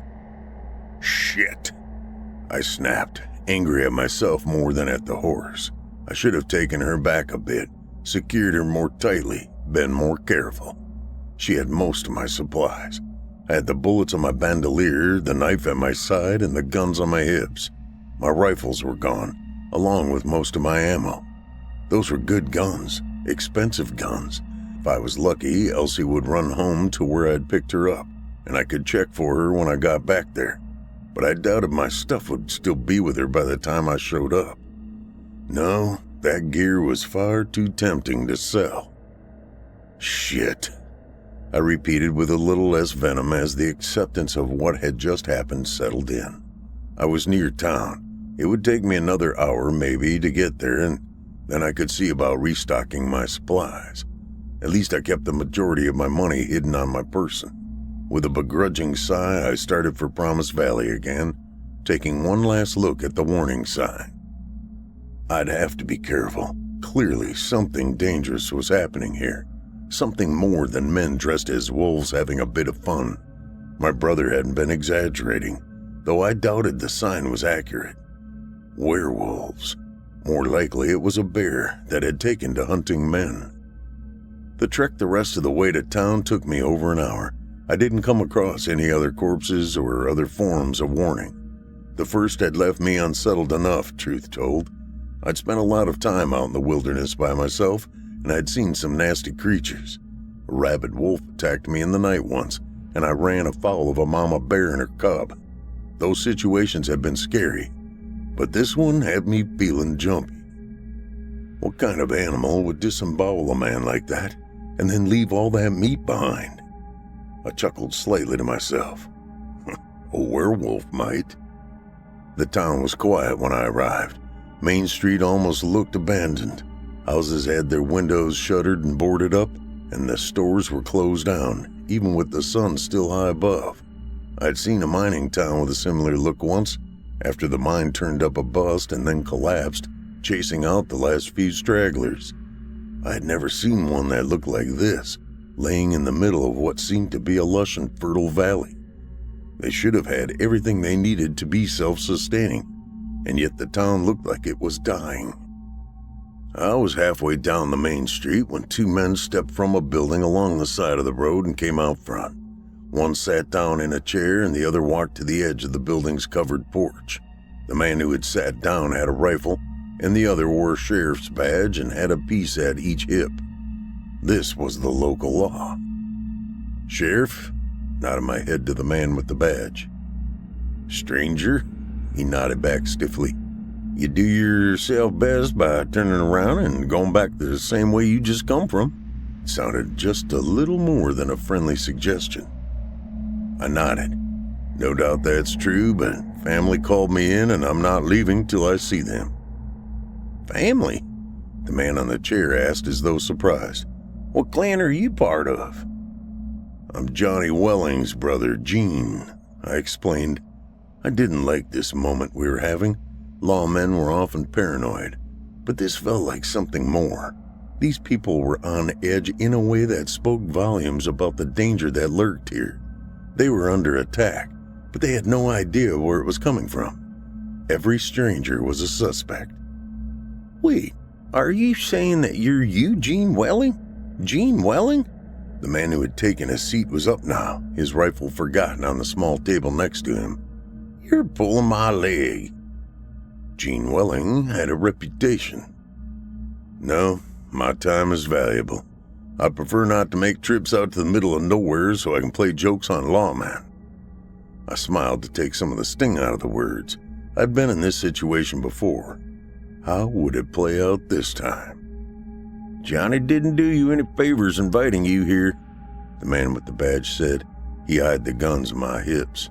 We've already got a lot of guns here. 2 more aren't going to help anyone. I like to think my winning personality adds some extra value to the iron. At this point, my smile had fled. This circling of the problem at hand was getting to me. The sign at the edge of town says you got werewolves. It says what? The second man about spat. He looked at the sheriff apologetically. I told Furling to put up a warning sign. I didn't say nothing about no werewolves. That's where Furling went? The sheriff asked the second man. You sent him to put up a sign even knowing that nobody comes back? Now there was an interesting bit of information. He was just to the sign and back. Second man sounded uncertain now. The sheriff turned his attention back on me. Did you see any sign of the man who put up the sign? Sign is about right. I nodded. There was a pile of human entrails just off the road. Looked like something had opened him up, but taken the more recognizable parts. Shit. The sheriff shook his head. Shit, he said louder, turning an angry glare on his second. Felix, this is on you. You go and tell his wife what you done because it ain't going to be me this time. As they spoke, I could see the cracks in their facade, the stretching of normality peeling back to let an uncomfortable ugliness spill out. Things were very wrong here. Perhaps you could explain what's happening here? You know who I am. You know what I do. If there is some kind of animal. I started to try and get to the bottom of things, but the sheriff was like a storm when he turned on me. An animal? Is that what you think? You think we're just a bunch of imbeciles who can't take care of a rabid bear? He stepped in my direction, and his hand dropped the slightest bit towards his belt. My flesh went cold, and the moment went still. My hands knew the path, and they walked it with familiarity. Reach, draw, and prime, fire. It happened in 100th of the space of breath, and the sheriff didn't know he had lost a piece of his gun until his hand touched down on the smoldering handle of his piece and jumped away from the burn. The cold left me, and I stood stock still, the gun in my hand smoking, as steady as mountain rock. It had always been like that for me. The act of shooting was an instinctive reflex, a spasm of action that could be neither stopped nor slowed. The only thing that kept it from being a curse was that I had never once shot the wrong target. Not once. I only hit when I needed to hit. The sheriff was clasping his burnt hand with the other, looking at me like I was the demon that was killing his people. Holy shit, them stories had more truth to them than I'd have believed, the second man, Felix, said. I didn't mean any offense, Sheriff, but don't you ever try and draw on me. I don't mean no harm here. I want to help, but you can bet that I'll separate your spirit from your body if you make me. Now, can we be civil and discuss what's happening here? I still had my gun pointed at the man, my arm held straight and unmoving with no effort. I could stand that way for hours if I needed to. This was his game now. The sheriff would make the next move, and that would decide who lived and who died. Gray, it ain't worth fighting about. Maybe he's exactly what we need. A professional killer. We've lost too many already. Too many. There was pain in Felix's words. The sheriff sighed and opened his hands. I shouldn't have drawn on you like that. I wasn't going to correct the fact that he hadn't actually made the draw. Things are bad here. Your brother was right. I've been trying to keep people safe, but fuck. Last week I was the deputy, and 2 weeks before that I was just minding my own damn business and cutting down trees and helping folks build their homesteads. Now look. He gestured at the street as though I should see something, but there was nothing to see. Not a soul stood by, even though I had just fired my gun. If it ain't an animal, then what is it? I asked, uncocking my weapon and returning it to its holster in a single smooth motion. The sheriff shook his head. I don't know. We've never seen it. Not really. I've talked to people who claim to have seen it, but none of them describe the same thing. We only know a few things for certain. It only seems to attack us at night, but it won't let anyone out. Not once you're here. For a time we got messages out, but then we started getting pieces of the messengers back, delivered to the people that sent the messages. I'm surprised your brother reached you. It must have been just before we were cut off. How many people have been killed so far? I asked, filing all of this information away. Was this some kind of bandit group pretending to be monsters? What the hell benefit was there to that? 44 furling. Gray was shaking his head. Gods, his wife is... They already lost their son a few weeks back. This will kill her. 44? I asked, shocked at the number. How many people live here? There were 310 of us at the start, Felix replied. We've had 3 good births, so that makes, well, it makes too damn many dead. 269, Gray said. We were ready to lose a few people over the winter. Them's always lean months, but this is a nightmare. Every night we lose more. I nodded. All right, I'm going to go see my brother. Which way is his stead? It's about a mile down the road, just past the schoolhouse, the sheriff told me, and I moved on, reloading my weapons as I went. It didn't take me long to reach my brother's home. The roads were clear, and the only sign that anyone was alive along the way was the occasional trail of smoke coming from a chimney or the hastily pulled back curtain of a window. These were scared people, and if what I have heard so far was true, and I had no reason to doubt that, there was a good reason for that. Still, there was no such thing as unkillable, and it was time for this particular menace to learn that. I knocked on my brother's door, and for good measure, I called out as well. John, it's your brother Gene. I've come to help. I heard voices inside, and then a moment later, bootfalls approached the door.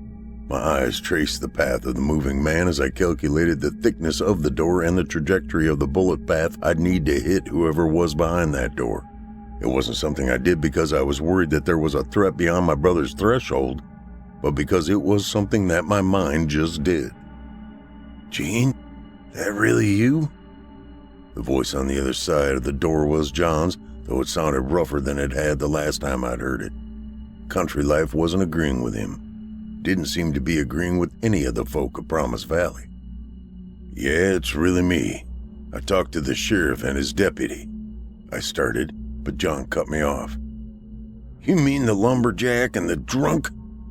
John sounded irritated, and I could tell without asking that he blamed the current situation partly on the lawmen. The same, I answered. John, if you don't let me in, I'm going to leave. I've got better things to do than stand out in the sun and yell at people through their door. It's been a long ride, and I could use some food and drink. There was a hesitation, but finally the door opened, and there stood my brother. He had lost weight since I'd last seen him, and his face was gaunt. His eyes were sunken, and he looked the kind of tired that normally only settled onto the very old.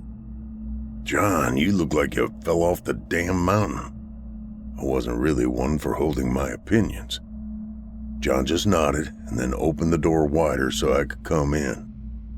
I stepped inside to see the grim faces of Callie and my 3 nieces.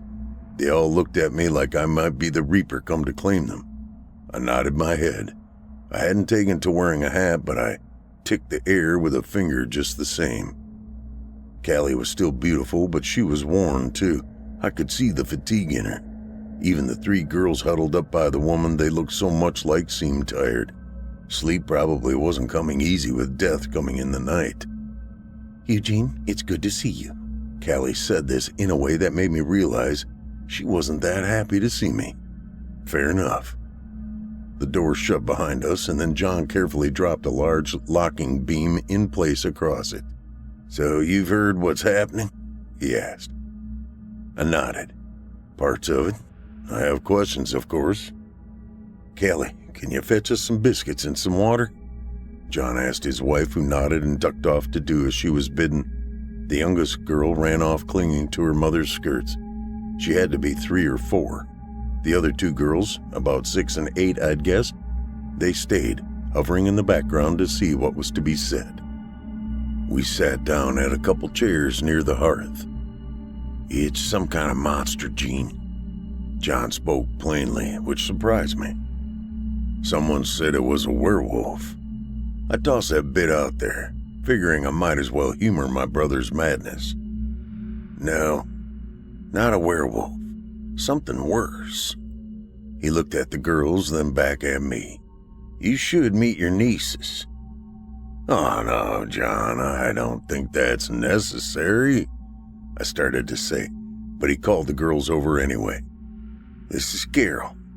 He pointed at the elder, who came up and curtsied in her sleeping skirts. "And this is Moira." He gestured at the middle girl. She came forward too, but she didn't curtsy.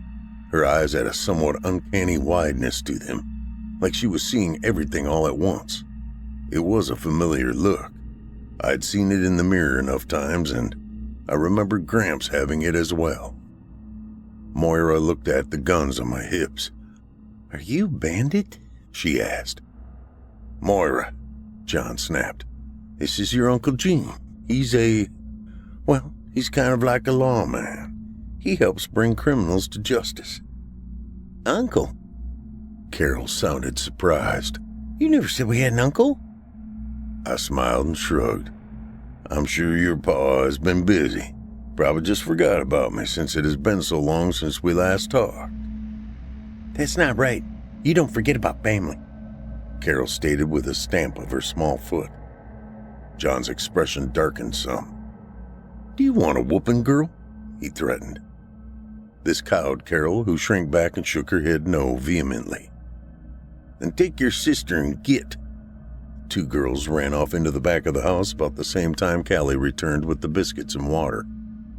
My 3rd niece's name was Heather, and soon enough she was sent away to play with the other girls, and then it was just the 3 of us adults. "Why didn't you all try to leave together?" I asked after we had talked for a while. "There is strength in numbers. It doesn't matter what kind of creature is out there." "We tried," Callie said. "We tried convincing the others that we should all leave together, the same way most of us came, but some don't want to leave. There are people who think this is going to just end, that if they just last it out, they'll be stronger for it, and it's not just a few people, Gene. If we gathered everyone tonight and had them show hands, I don't think we'd have the majority wanting to leave. This is home. Leaving here now means leaving everything. We won't even have the carts we came with." "You'd have your lives," I pointed out. "I agree," Callie said pointedly. "John agrees." She looked over at her husband and he nodded, but he didn't meet her eyes. Did John agree, or was he just going along with what his wife wanted? "But if only a third of us want to leave, then we have much less strength in those numbers, and some of the people who would stay behind are also those with the most guns. I don't want to go out there without guns." "You don't need anything more than a hunting rifle, Callie," John said quickly. "It'll make things dead just as well as a set of irons, and without it being a tool of those who are damned." I took a deep breath and let it out slowly. All right, so you're not all going to leave at once. I need to speak to someone who has seen this thing, and I need to see the places where it has taken others. If I'm going to kill it, then I need to understand what it is. Johnny's seen it, Callie said quickly, and this surprised me. I turned to my brother. You've seen this thing? Why didn't you tell me that right off? John's frown grew so deep I thought it might crease his skull beneath his features. No one believes what he saw. He's tried to tell people. They think he's insane, or at the very least, that he imagined things. Callie looked me dead in the eye. We both know that Johnny doesn't imagine things. He is steadfast and he doesn't exaggerate. I believe him. I nodded. She was right. He said only what he knew to be real, or at least believed to be real, and that was a very narrow band for him. What was it? I asked him. It wasn't of this place, he spoke quietly. You know how you can look at a fish and you know that it doesn't belong on land? This thing is like that.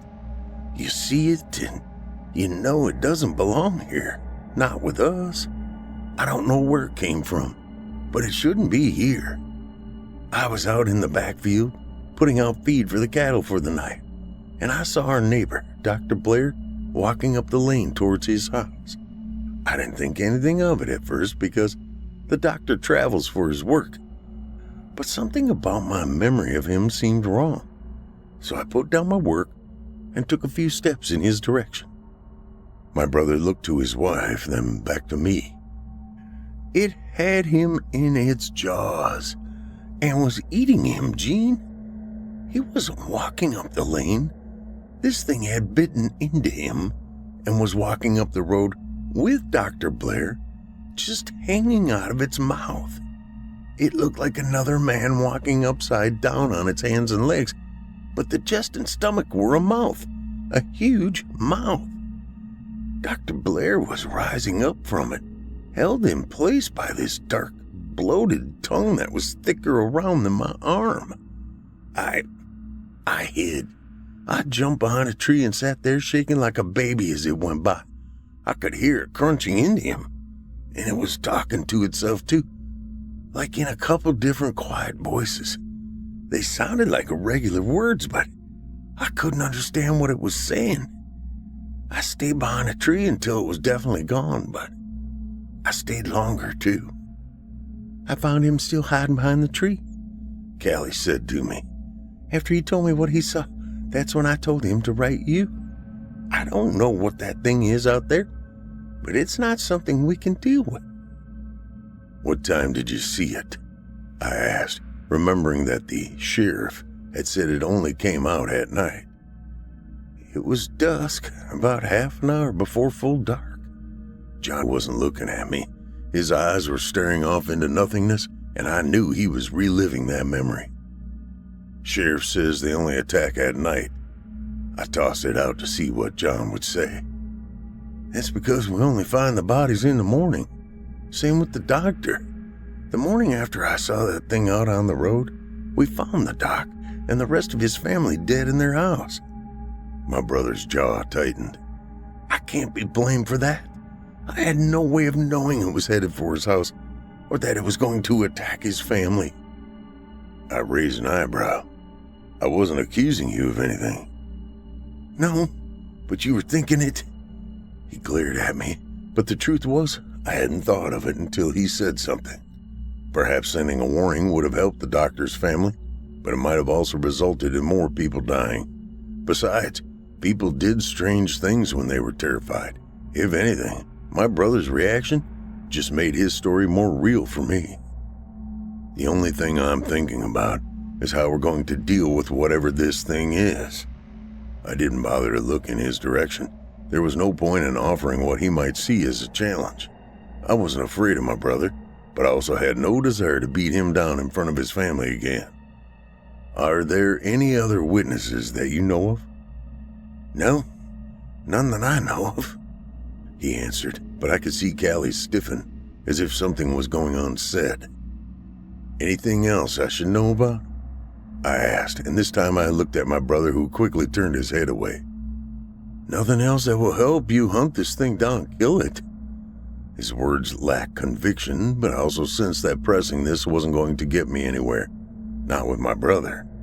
I'd have to talk to Callie later. Any thoughts on what this thing was? Someone called it a werewolf. Doesn't sound like one of those. I offered an exit from the clear lies that John had been presenting. I don't think it's anything we've ever heard of, John answered. I don't even think there is folklore that describes anything like it. All right, I said, standing up and heading for the door. Where are you going? John and Callie asked almost at the exact same time. I'm going out to find this thing and kill it. That's why you sent me the letter, right? I looked between my brother and sister-in-law. Callie met my eyes, but John wouldn't again. Am I wrong? You're wrong, Callie said. We want you to get us out of here. I thought people died if they tried to leave. I raised an eyebrow. That's why we wanted you here, Callie spoke again. We just need your guns, that's it. Just help us get out of here with the kids. John sounded angry.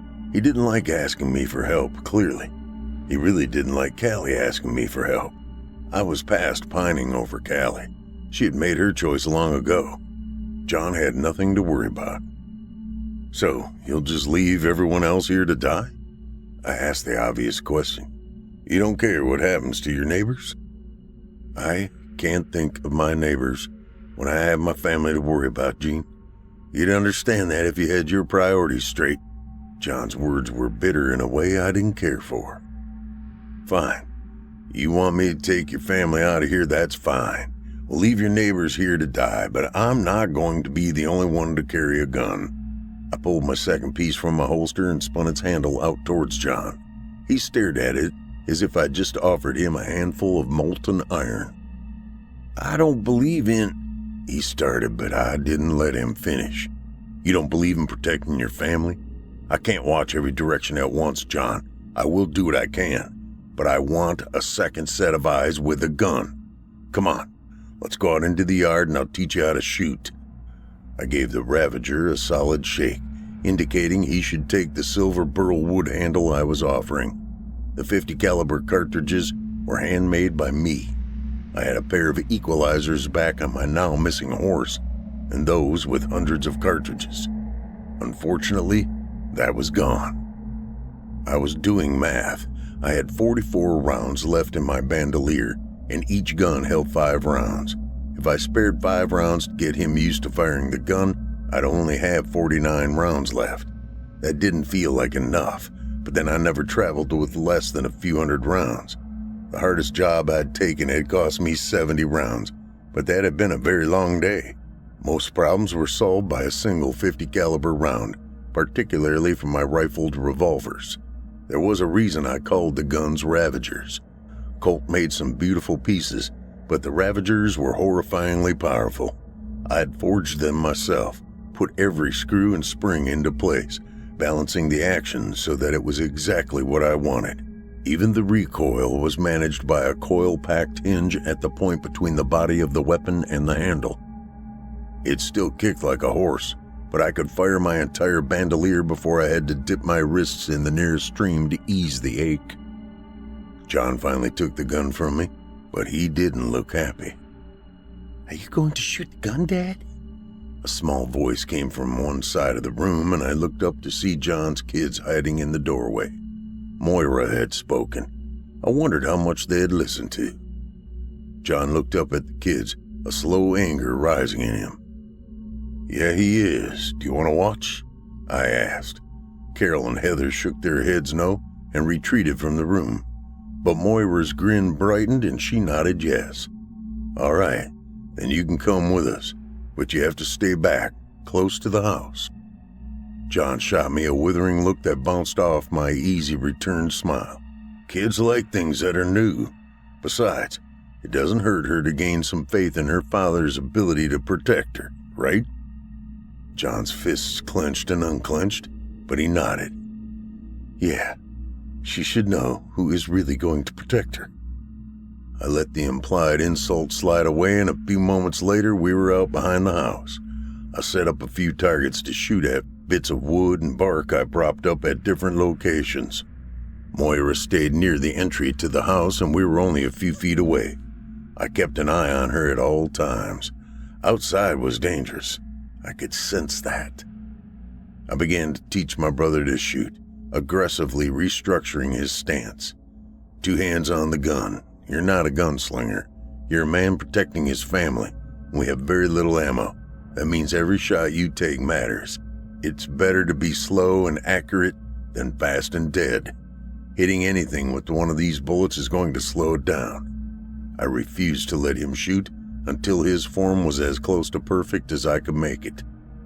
When he finally did shoot, the first attempt was awful. His hands shook, and the kick from the hand cannon nearly caused him to hit himself in the face. I could tell he had loosened his grip as he was firing. I corrected him, made him shoot again, and again, and again. 7 shots. It took 7 shots to land a hit, and then another 10 before he was hitting consistently. Then I had to call it. I couldn't waste more ammo like this. "That'll have to do," I said finally. "Shooting isn't that hard," John announced, and I stifled the desire to cut him down verbally.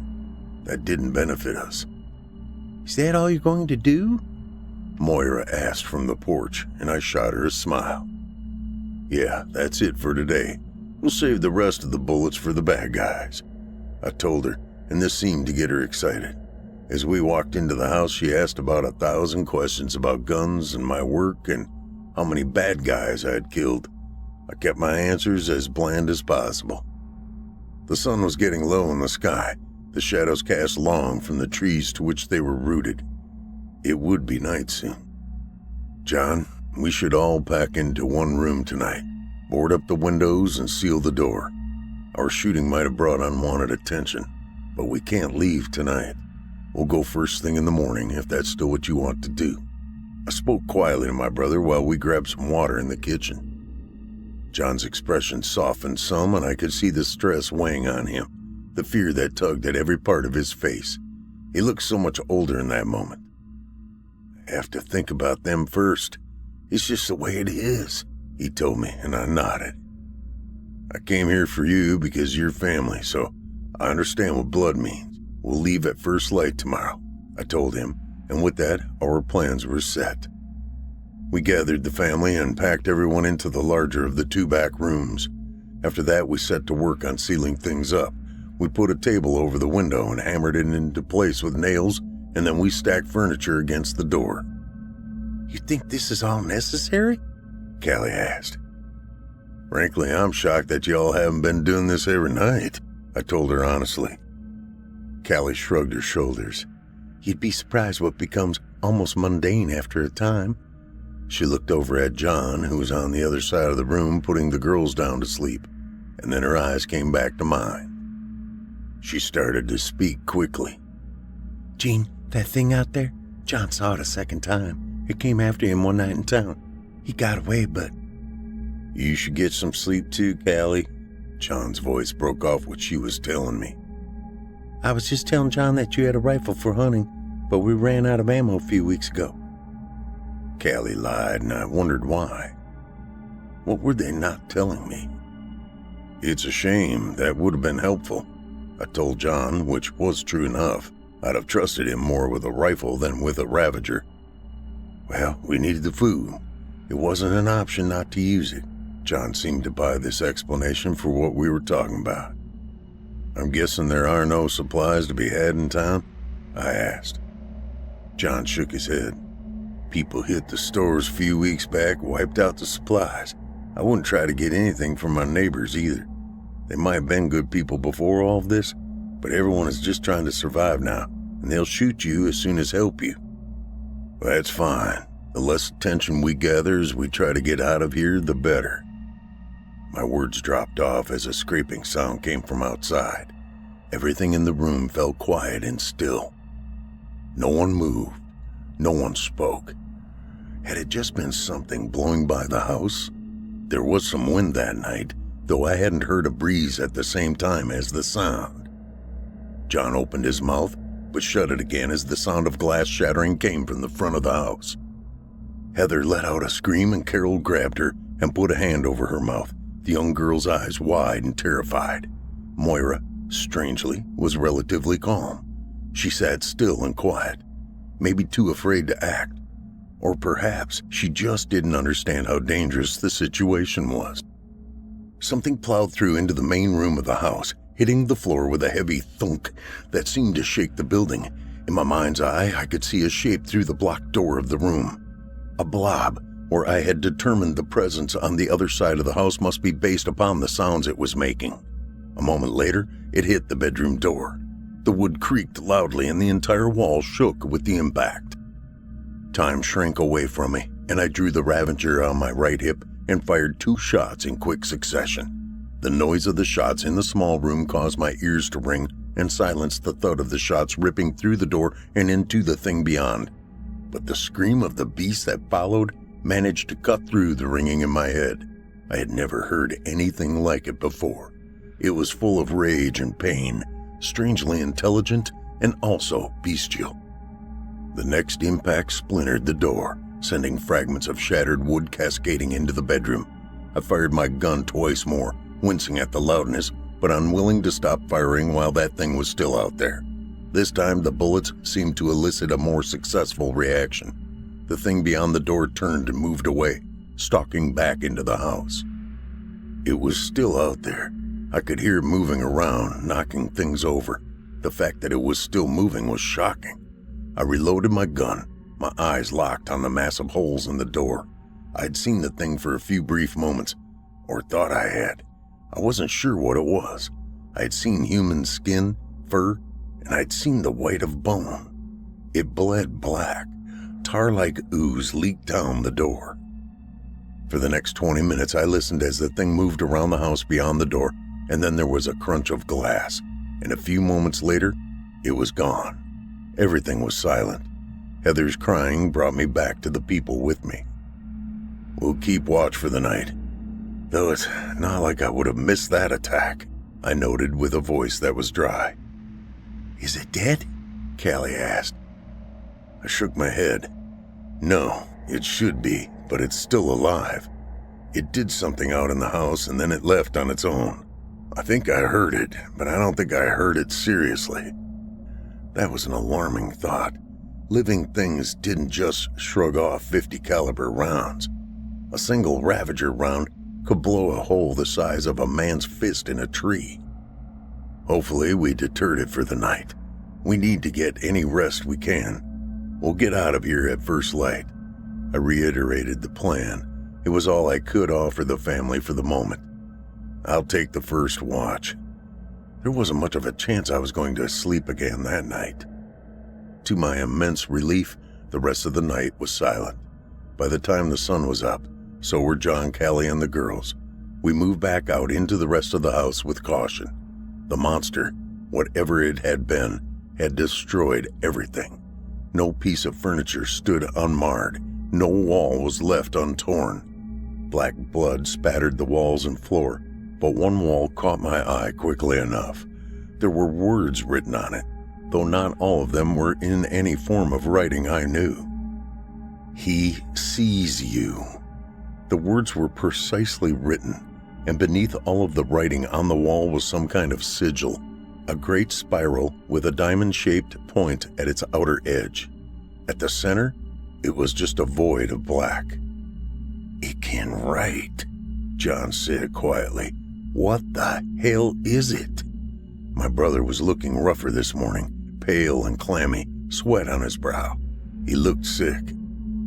I shook my head and shrugged. Your guess is as good as mine. Whatever it is, I don't want to fight it again. Let's get out of here. I'd have to get him to a doctor once we hit the next town. We took just enough time to gather a few things and then we left John's home. There was no looking back as we made our way down the street of town. The sheriff and his deputy watched us go by without saying a single thing. They looked grim, though, looked like men watching us march to our deaths. For my part, I was hoping that the damage we had wrought the night before would be enough to slow the creature down at least a bit. Hopefully it wouldn't come for us at all. Still, I'd given my brother my backup piece, and we were keeping a careful watch on our flanks as we moved out of town along the main road. As the town began to fade from view behind us, my tension began to rise. How far could we go before the thing from town caught up to us? If it was going to. "I'm tired." Heather's voice nearly made me jump. I turned quickly and put a finger over my lips. I got an angry look in return, but I could take the anger of a little girl if it meant that she'd shut up and we might not be killed. "How far do we have to walk?" Carol asked, as if she hadn't just seen me silence her sister. "Quiet," I snapped in a harsh whisper, "unless you want to be eaten by the thing that broke into the house last night." Carol flinched away from me like I'd just smacked her, and Callie went and comforted her daughter, shooting me an angry look in the process. "They are children. You can't talk to them like that." I was of half a mind to draw on the woman, but I realized this would only make her talk more, so I held my tongue and kept marching. My warning seemed to be keeping the girls quiet at any rate. We walked for another 10 minutes before I felt a small pull on my sleeve. I turned and looked down to see Moira next to me. "They're here, in the woods," she whispered, and she pointed out at the trees to our left. A chill ran down my back, and I almost chided her for fibbing, but then I saw the faintest motion moving through the branches. They. I drew my gun and held it out so John could see, hoping he'd do the same. I reached down with my unused hand and rubbed Moira's head. "Stay close. Don't get separated from the rest of us," I told her very softly. There was going to be a gunfight. I had 33 bullets left, but 5 of them were in the gun I'd given John, and I'd given him an extra 5 bullets. That left me 23 rounds, 5 in the cylinder, 18 beyond that. 3 reloads and then 3 more bullets. My head ran the numbers automatically, the inventory of ammo just a background process in my thoughts. We kept walking, but now I was keenly aware that there were several things moving through the woods around us, almost silently. How Moira had noticed, I had no idea. She was an observant kid. I was impressed. Fast motion from my left caused me to point and fire. It was like a spike of cold struck me on that side, and my body moved of its own accord. Even with the mechanical compensators built into the gun, the rapid-fire shots rung through my entire arm. The thing I hit looked something like a man, but cut into quarters from the top of its head, and the 4 separate pieces moved of their own accord, opening like 4 spiked arms without bones, each clawing at the air like they wanted to drag something into what I assumed was its mouth. The shots I fired tore through what would have been through the head and chest of a man, blowing off large pieces of flesh, but this new monstrous configuration had no important organs where I hit it. I didn't even slow its charge. I recalculated my next shots, aiming lower in the body, in the area that should have been the stomach.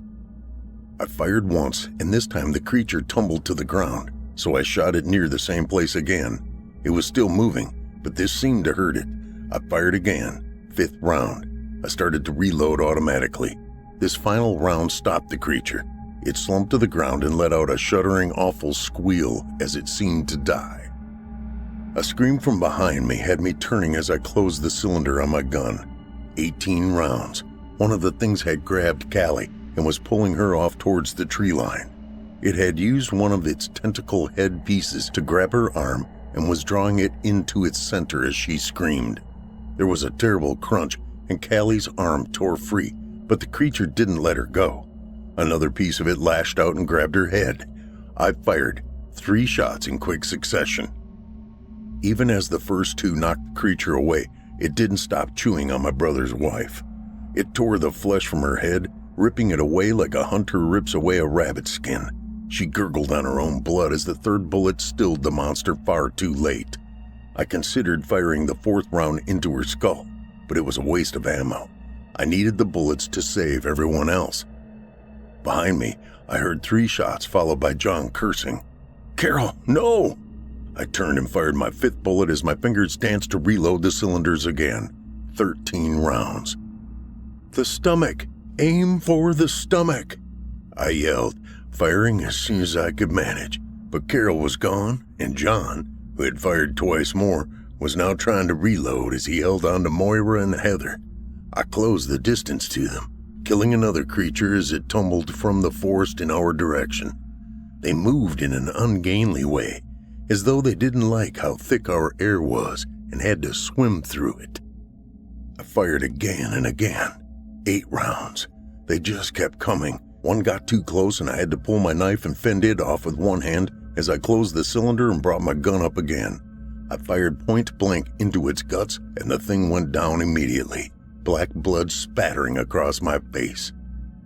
Fire, fire, fire, turn, fire, reload. 3 rounds. 3 damn rounds. Heather screamed and I turned just in time to see my brother's head rip open as though split by an axe. I didn't understand what I was seeing at first, but then I realized that my brother was turning into one of those things. I didn't know why.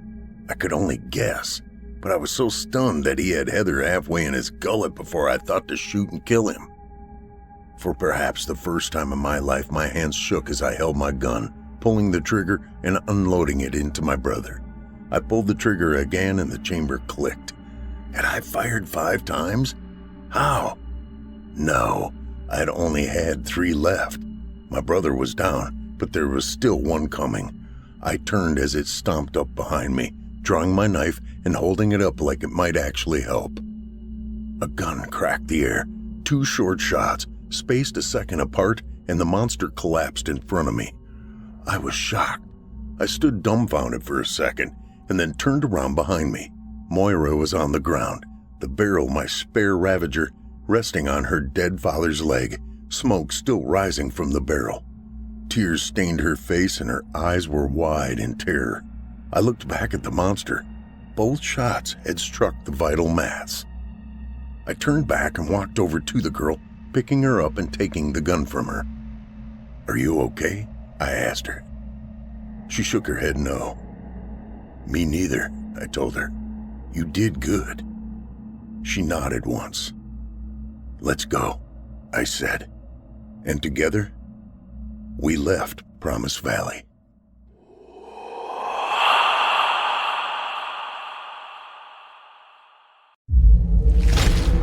Chilling tales for dark nights.